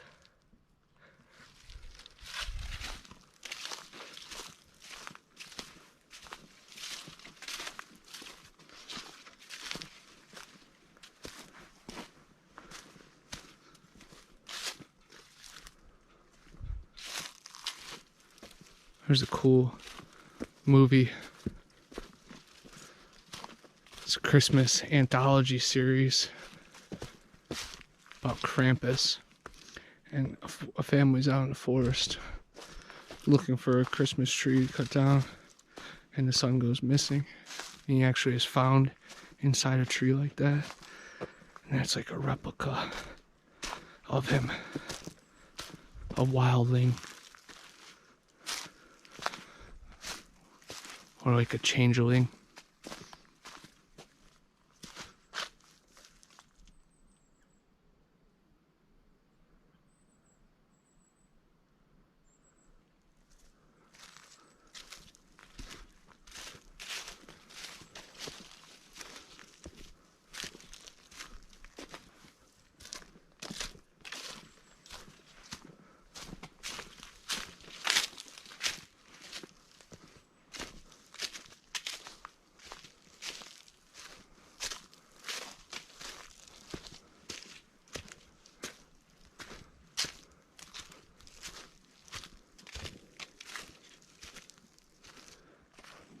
Gunshot in the distance. That's one way to stir up the forest. Again, these hillsides are so dense and littered with horizontal foliage. I'm sure many creatures have had their eyes on me just watching me go past. Dude, those blocks are so crazy.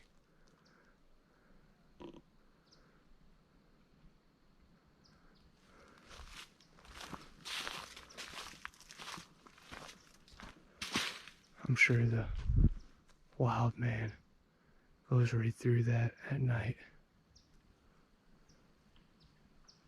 Picking up lizards, snakes, probably even small gators.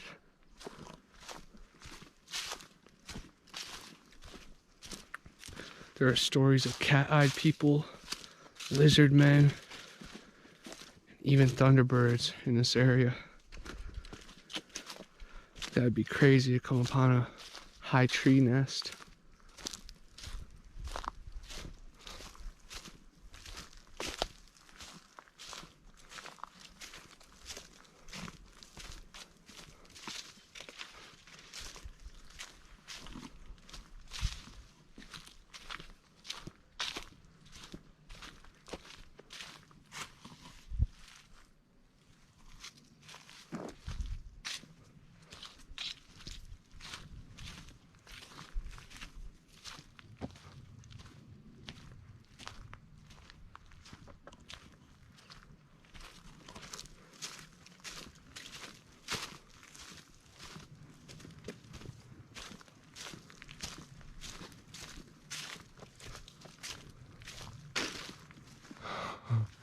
This vine is awesome. Again, Mowgli, Tarzan. It's all signs of our connection to the forest.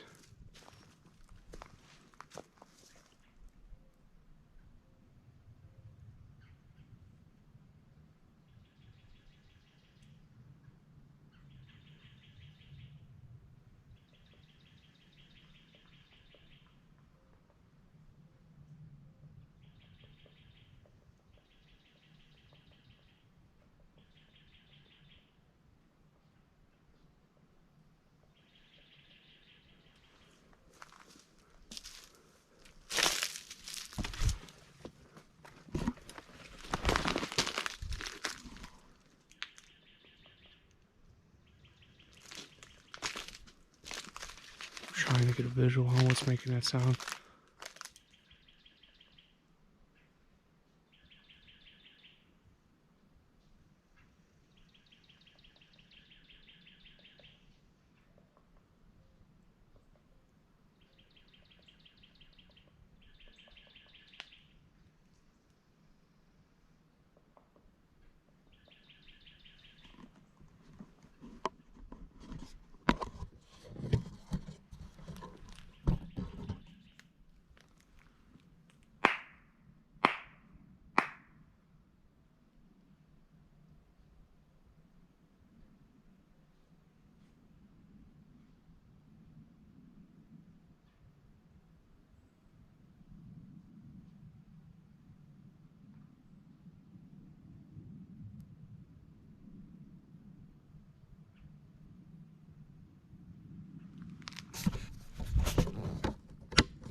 Kind of weird that the knocking stopped right when I did the claps.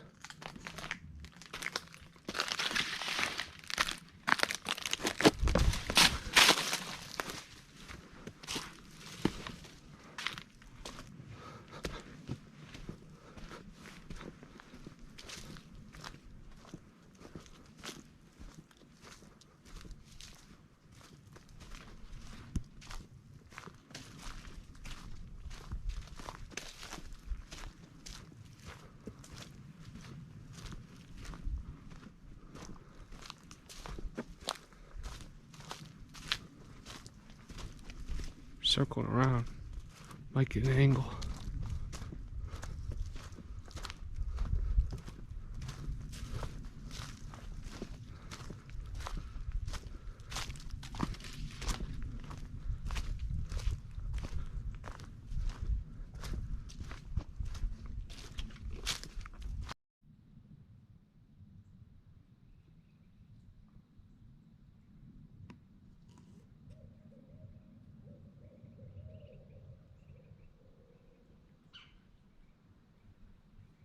More of those owl calls and soft knocks in this bog.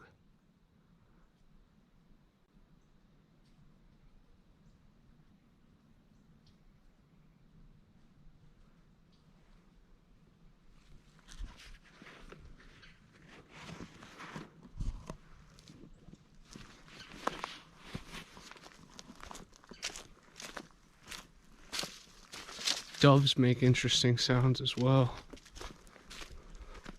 Many birds.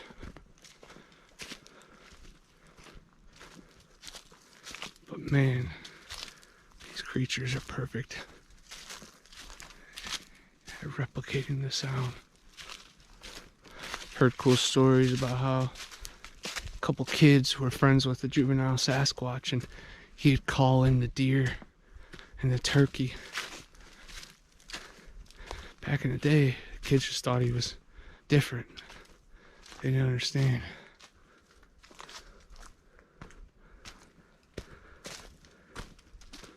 That he was a Sasquatch.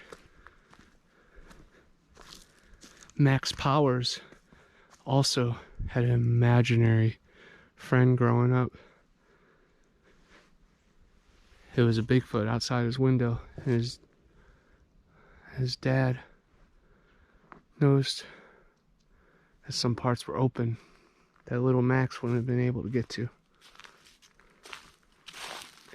Gunshot across the river, definitely gonna stir things up.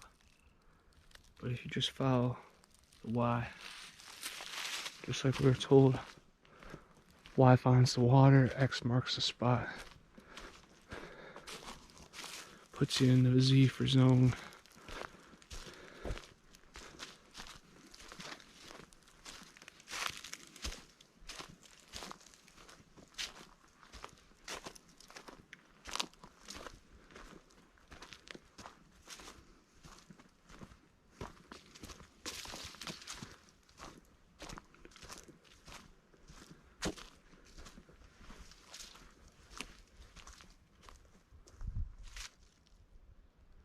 Weird barks from over there, where the owl calls were coming from.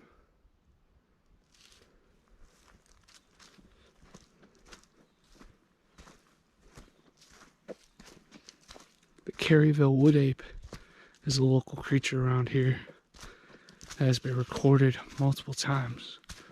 They say out there you can hear the audio pretty much every night. That thing's screaming and howling. When I casted a footprint in a cave, the electricity had major interference. And some people said it might be some kind of code. We brought the tri-field meter into the green swamp, and when we found a couple footprints, it went off. It was weird. Matt's been zapped a few times. He's definitely highly sensitive to their electrical waves. Electabuzz, furry, bipedal, supersonic creature. Mankey. Slow King. Ooh. There's some fresh scat. Probably last night, early this morning. There's definitely coyote and bobcat in the area.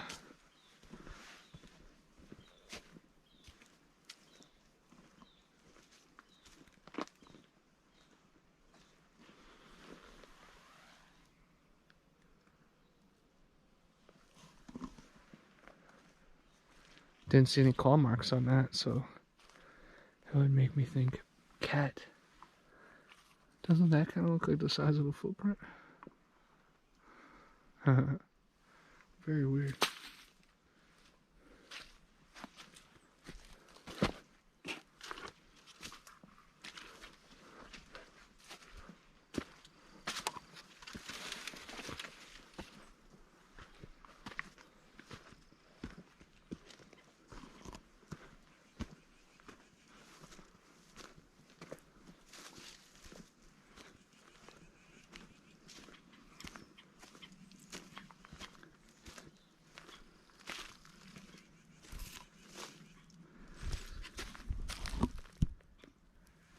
Kind of looks like a person. 2 legs, arms, and the head. Look at that. That's special, guys. That looks like a person. Now the birds are going crazy. That reminds me of The Idol from Lost and Found, Jack McClellan's film.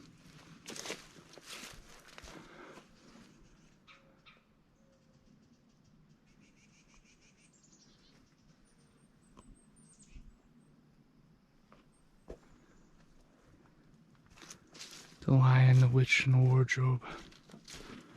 We're entering Narnia. We've already crossed the bridge to Terabithia. I am Nemo Nobody. Odd Thomas. Charlie Countryman. I am Bigfoot Anonymous. I am Grassman Swamps. I'm the Overlooked Youth. Seat Flinna. I'm the Machine. And so are you. My story is about me, and it's a reflection of you.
Picnic area. So that's about a halfway point.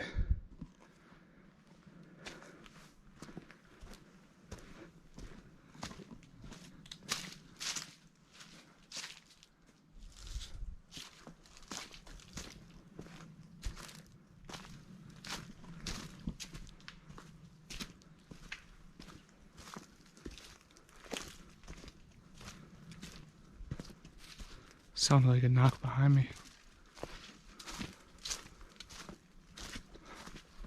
Maybe it heads up to something up ahead.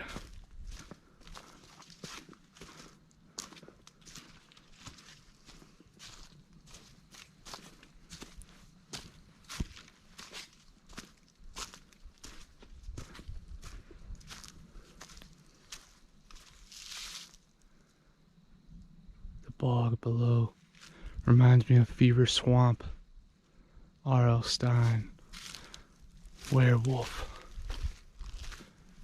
good old Grady.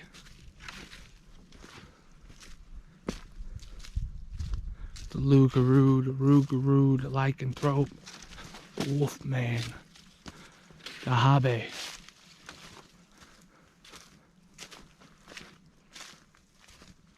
Some people call him Were, W-E-R. Here's a vine. Again, imagine something that's been in the forest their whole life. Like how we use handles, they will use branches.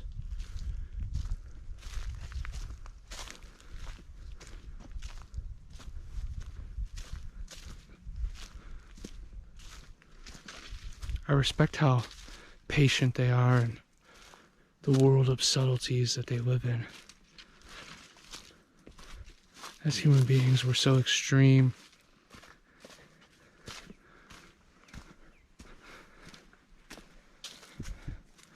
For them, all they have is time. We always feel like ours is running out. This is pretty cool. Got one right there. And this one leaning right there.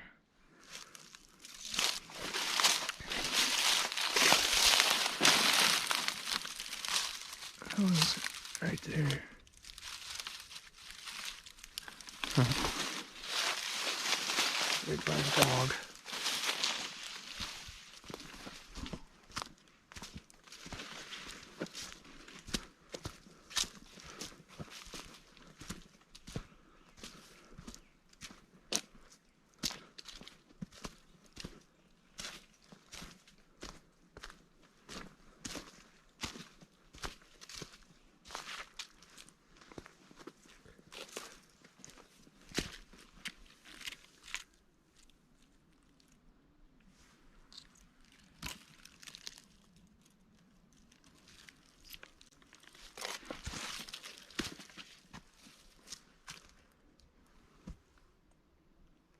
Weird scrapage.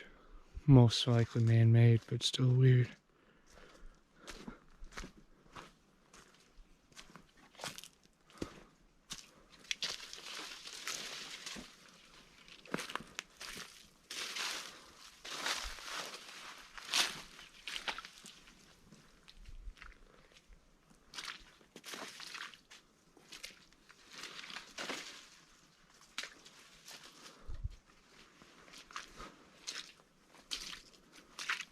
A little muddy.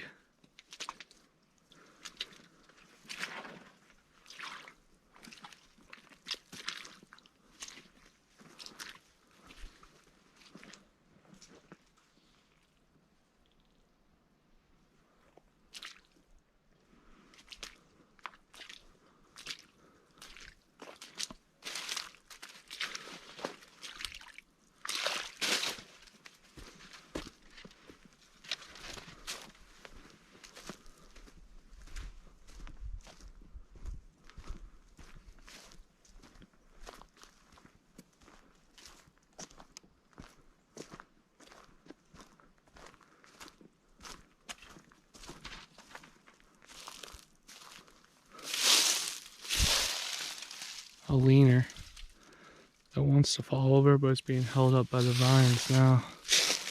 The ivy, the oak, the rat tails. You guys know about a rat king, right? It's when multiple tails of rats, they get clobbed together. They have combining, so they twirl up, and then with fecal matter and urine, and they get crusty.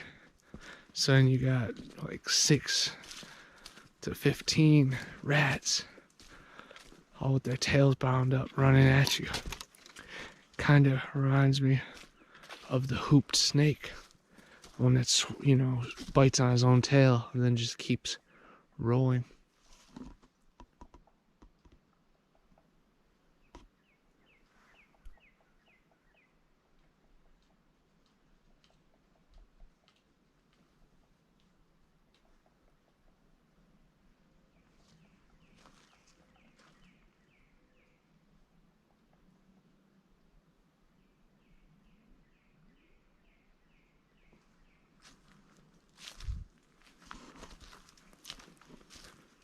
Sounds like small animals knocking, but as you know, it could be anything.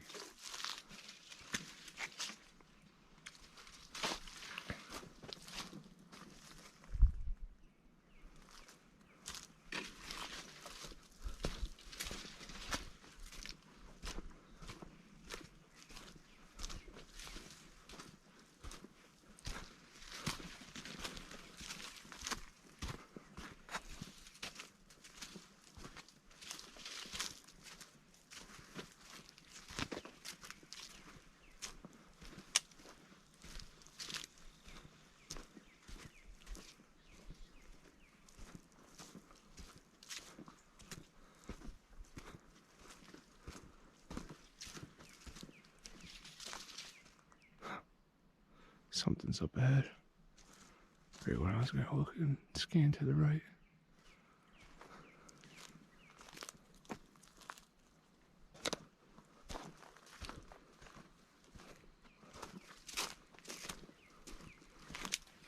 Cool bridge.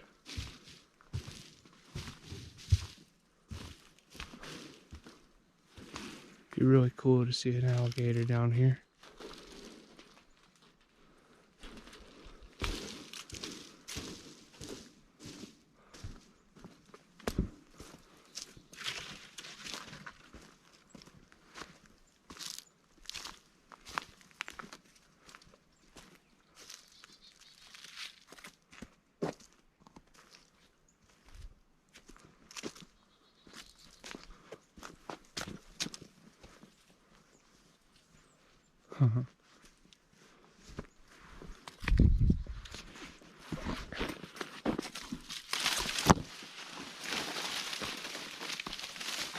This would be the spot to do so.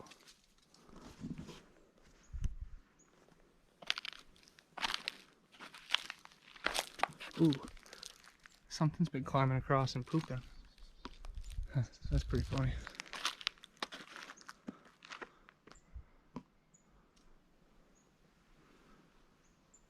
Trying to look for ripples in the water to see if there's any alligators.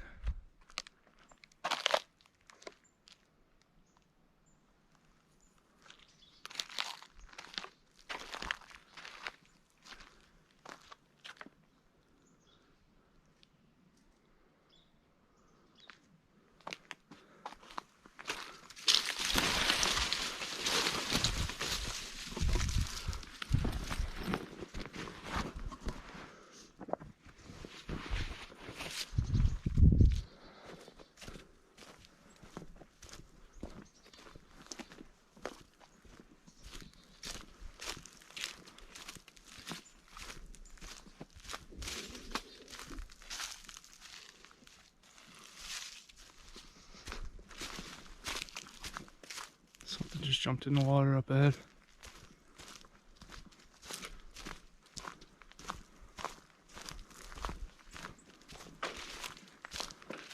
There's a red bird. There's more. 2 red birds.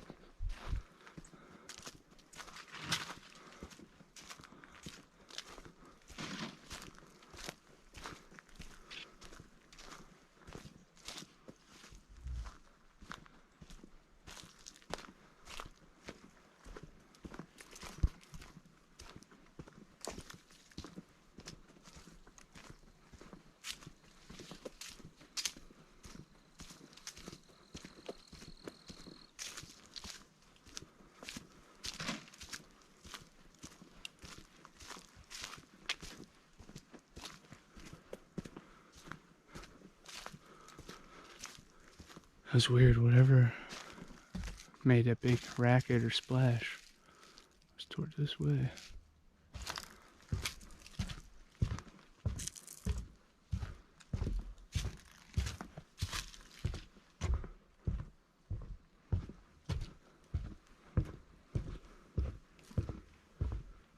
I see some scratch marks like that.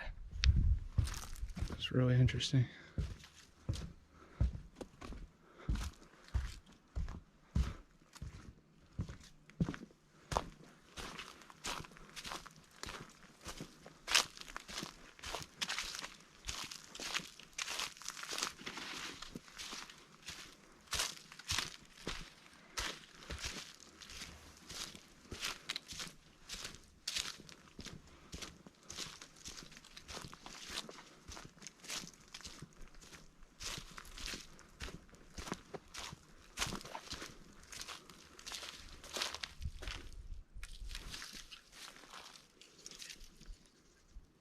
That's interesting. It's just leaning against a tree.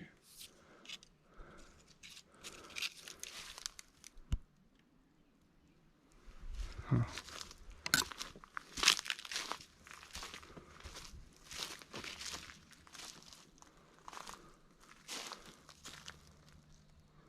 Little creek.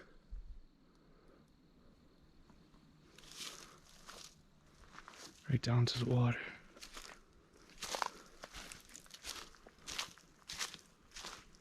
It's weird just seeing it lay there.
So there's the Gregory House up there.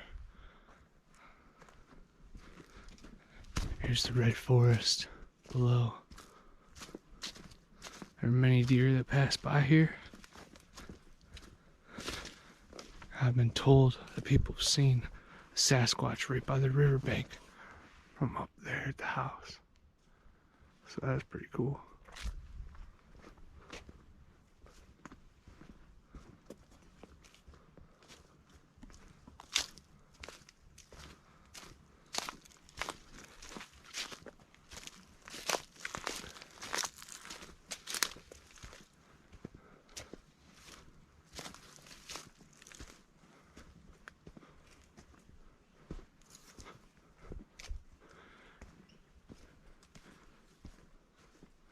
I know this area was flooded last time. So you gotta watch out for the alligators. The Apalachicola River, the largest river in Florida.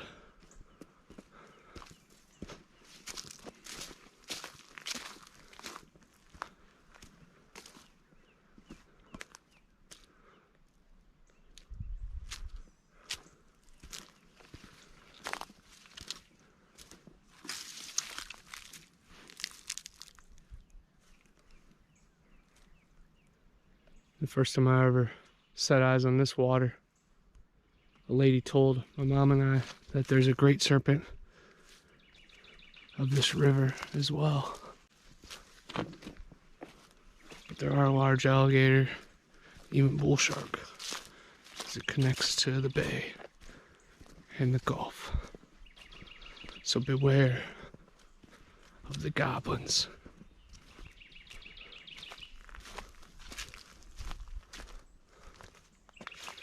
I was told there is a cave on this hillside, but it's been covered up for decades.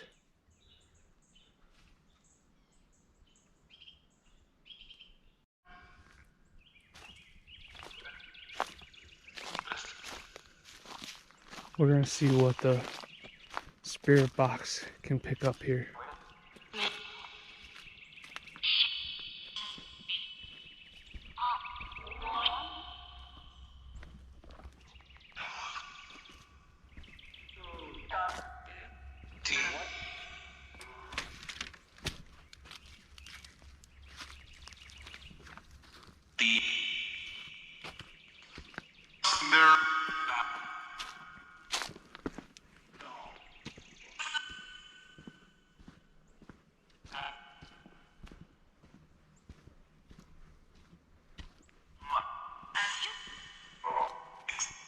Is there any creatures in these woods that want to reach out?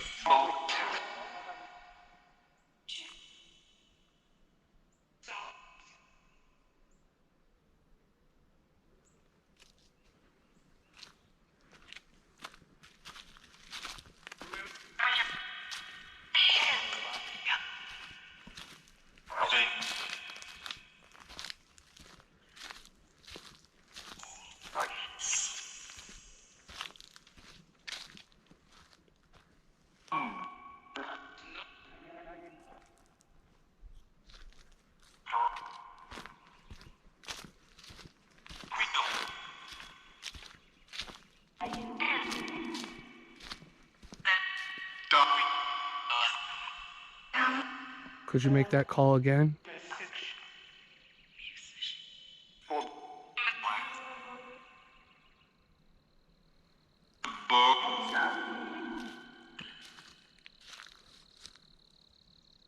What sounds would I hear camping here at night?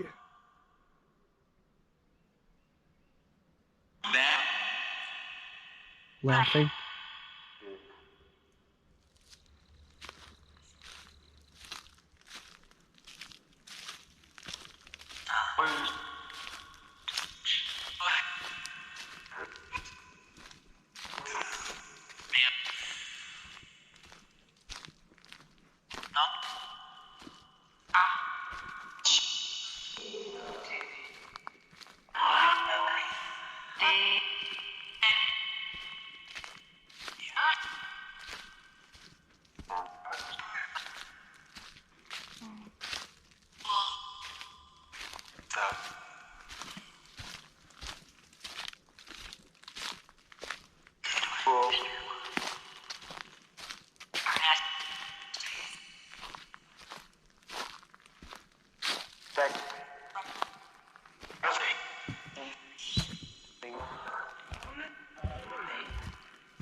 Is there any soldiers here that passed away?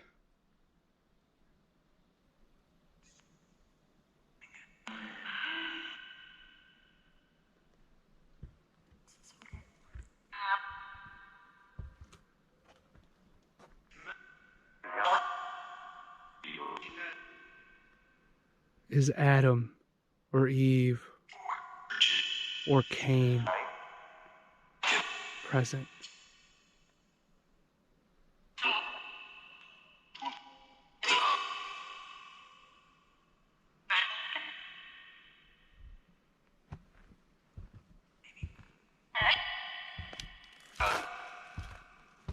Is this the Garden of Eden?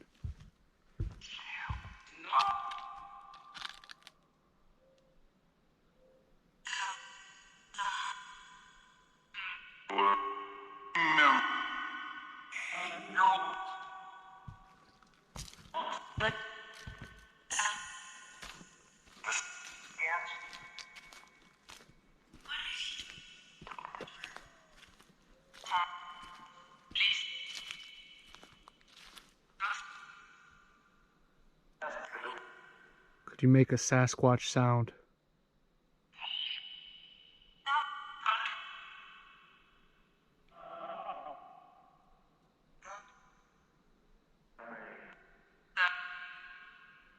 Could you show us samurai chatter?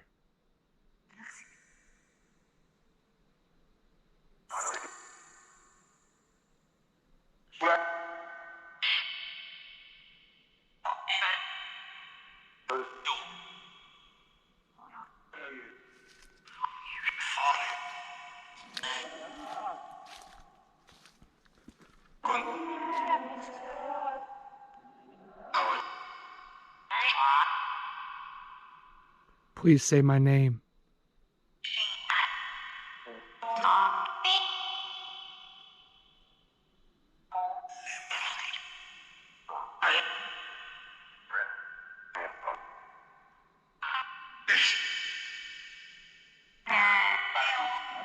Can you swear?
I keep hearing Tom. Tom, did you live here at the Gregory House?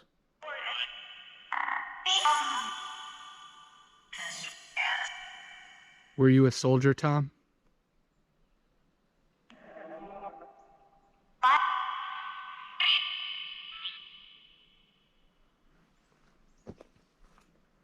Tom, were you a lost hiker?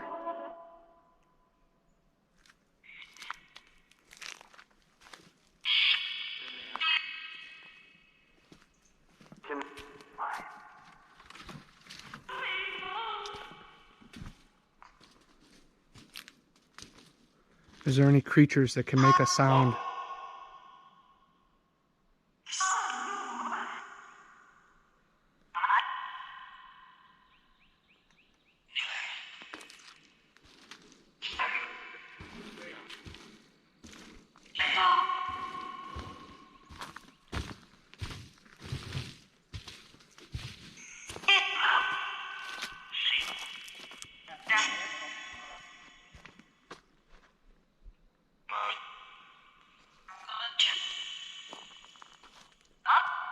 Is there any fairies or little people out here?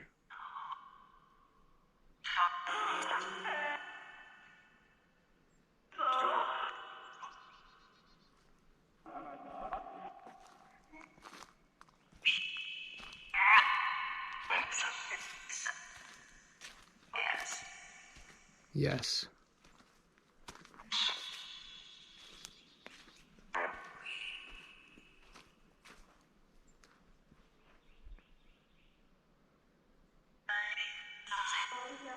Is there people living in the caves?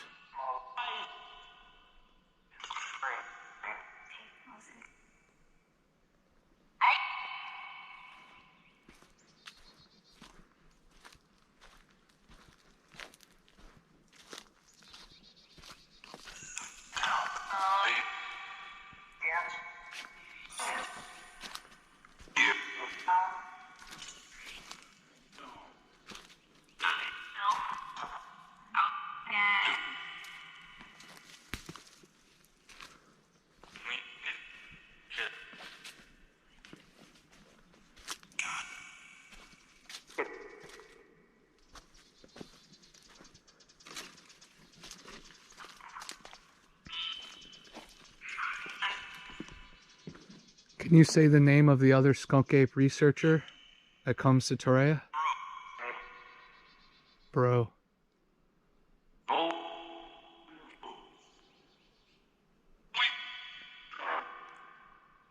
Brown.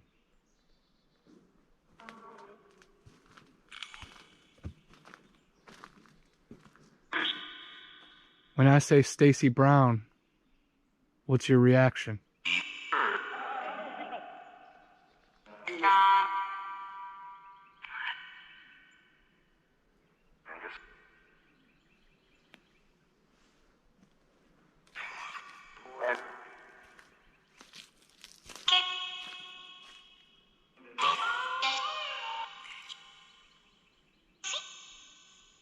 Is the spirit of the Ochizipa wild man still active?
Is Chief Blunt or any of his men out here?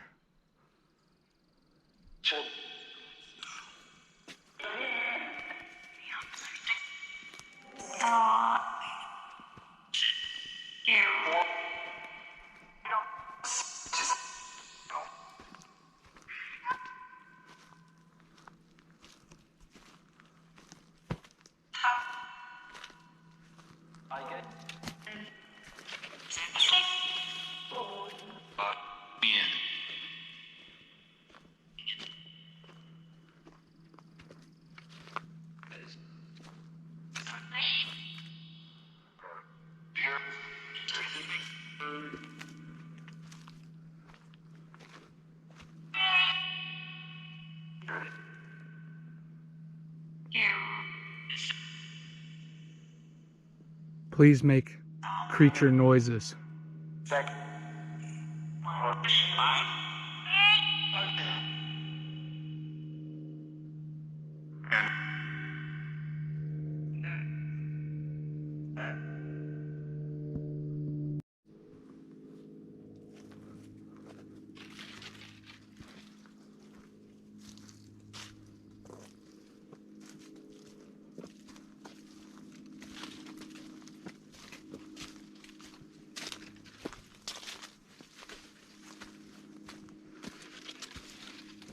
We're not far from the edge of the old continent.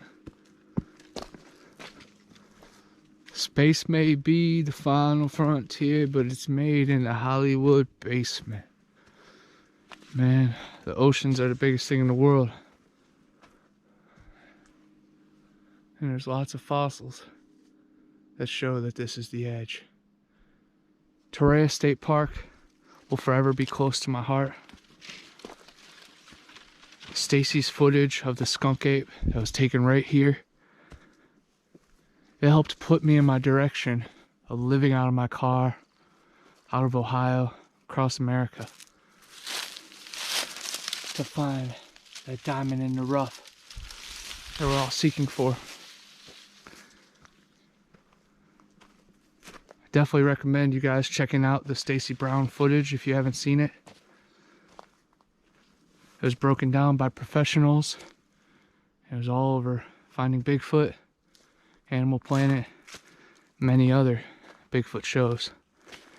And to be walking or in the same area that took place, it's just so special. But my whole journey, bringing me back here, really means something. These kind of plants, the fans, they remind me of the Myakka skunk ape photos. Definitely something to hide behind. Sounds like a little critter is hiding out over there. Most likely a chipmunk or bird, but it's always possible it could be a puckwudgie or a little person.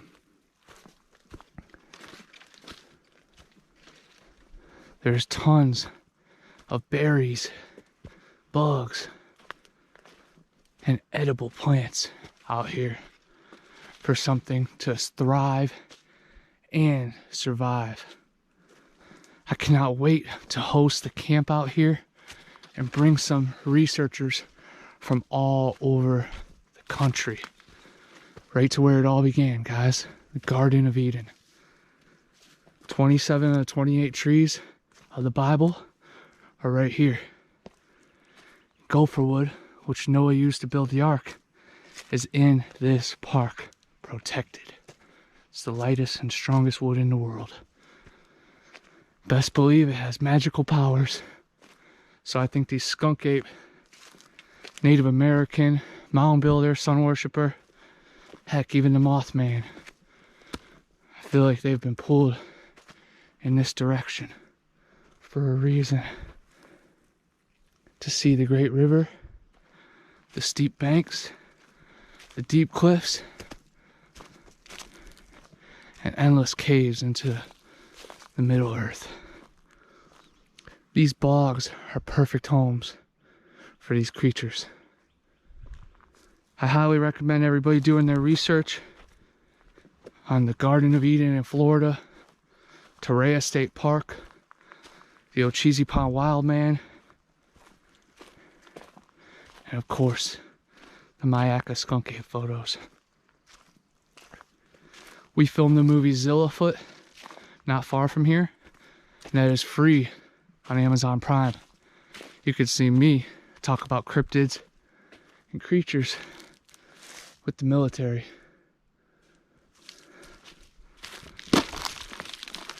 Hearing a lot of noise down this bank.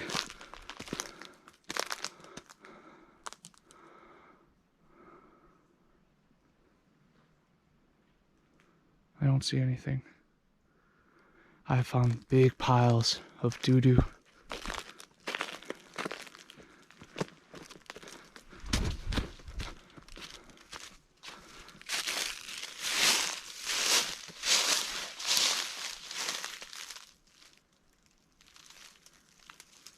There's forest language in every direction.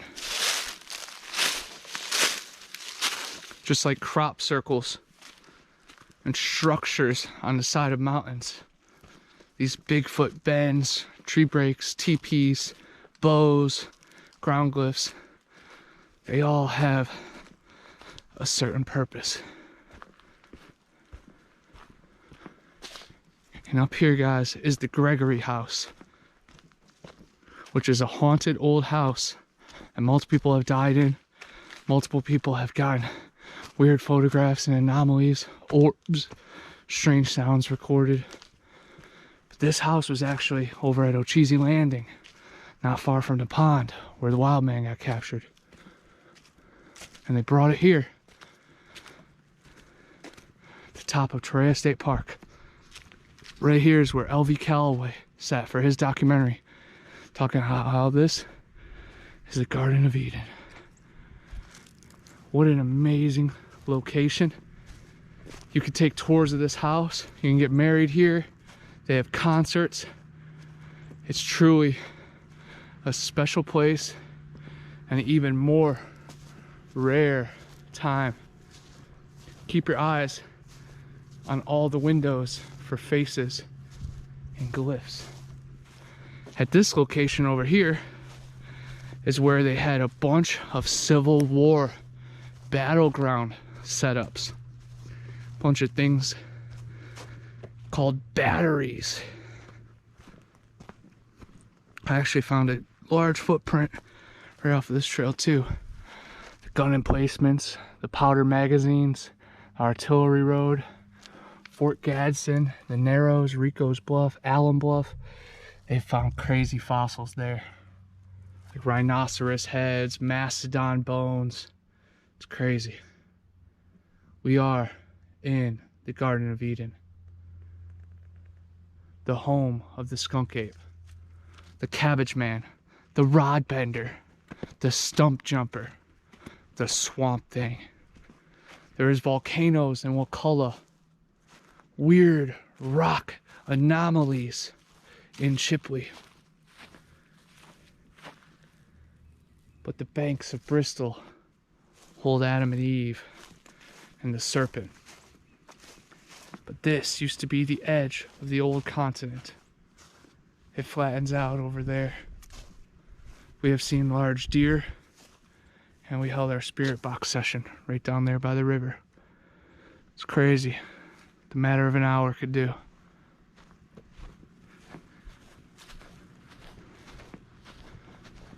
The Florida Torreya tree is up here in front of the house. That is the gopher wood. That is what Noah used to build the ark. I love these beautiful archways, the park office, and the gift shop. And the trail maps.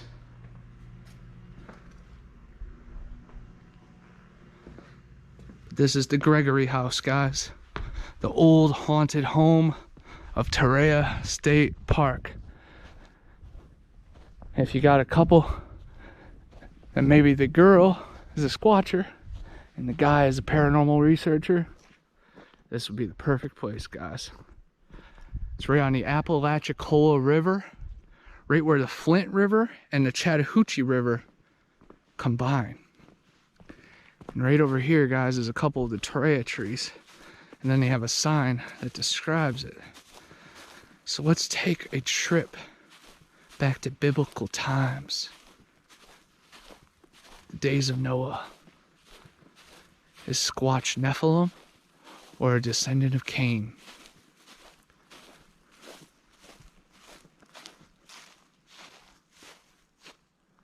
But there it is. The pines of the Torreya. Such a beautiful tree. Still thriving in winter. But they are protected. And trying to regrow a bunch of them after the hurricane and the cruel world. The Torreya tree, in this vicinity of the Apalachicola River, hardy Brian Kroom, pioneer, Florida planter, and botanist, discovered one of the rarest coniferous trees, Torreya taxifolia, circa 1835, and named it for Dr. John Torreya, prominent American botanist. Only 4 other species exist, but they are widely separated in areas of China, Japan, and California. Kroom's promising botanical career ended in 1837 when he perished in the wreck of the steamship Home off of Cape Haratas. The Gregory House, guys. The Florida Torreya tree. Gopher wood, which Noah used to build the ark. Wow. Sacred times.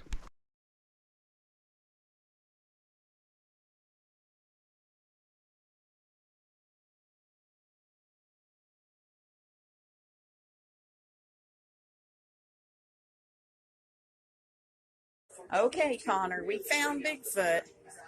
His taxidermy head. They said this is actually a deer's butt. You can see the tail that runs down, and then they just put a face into it. It's pretty cool.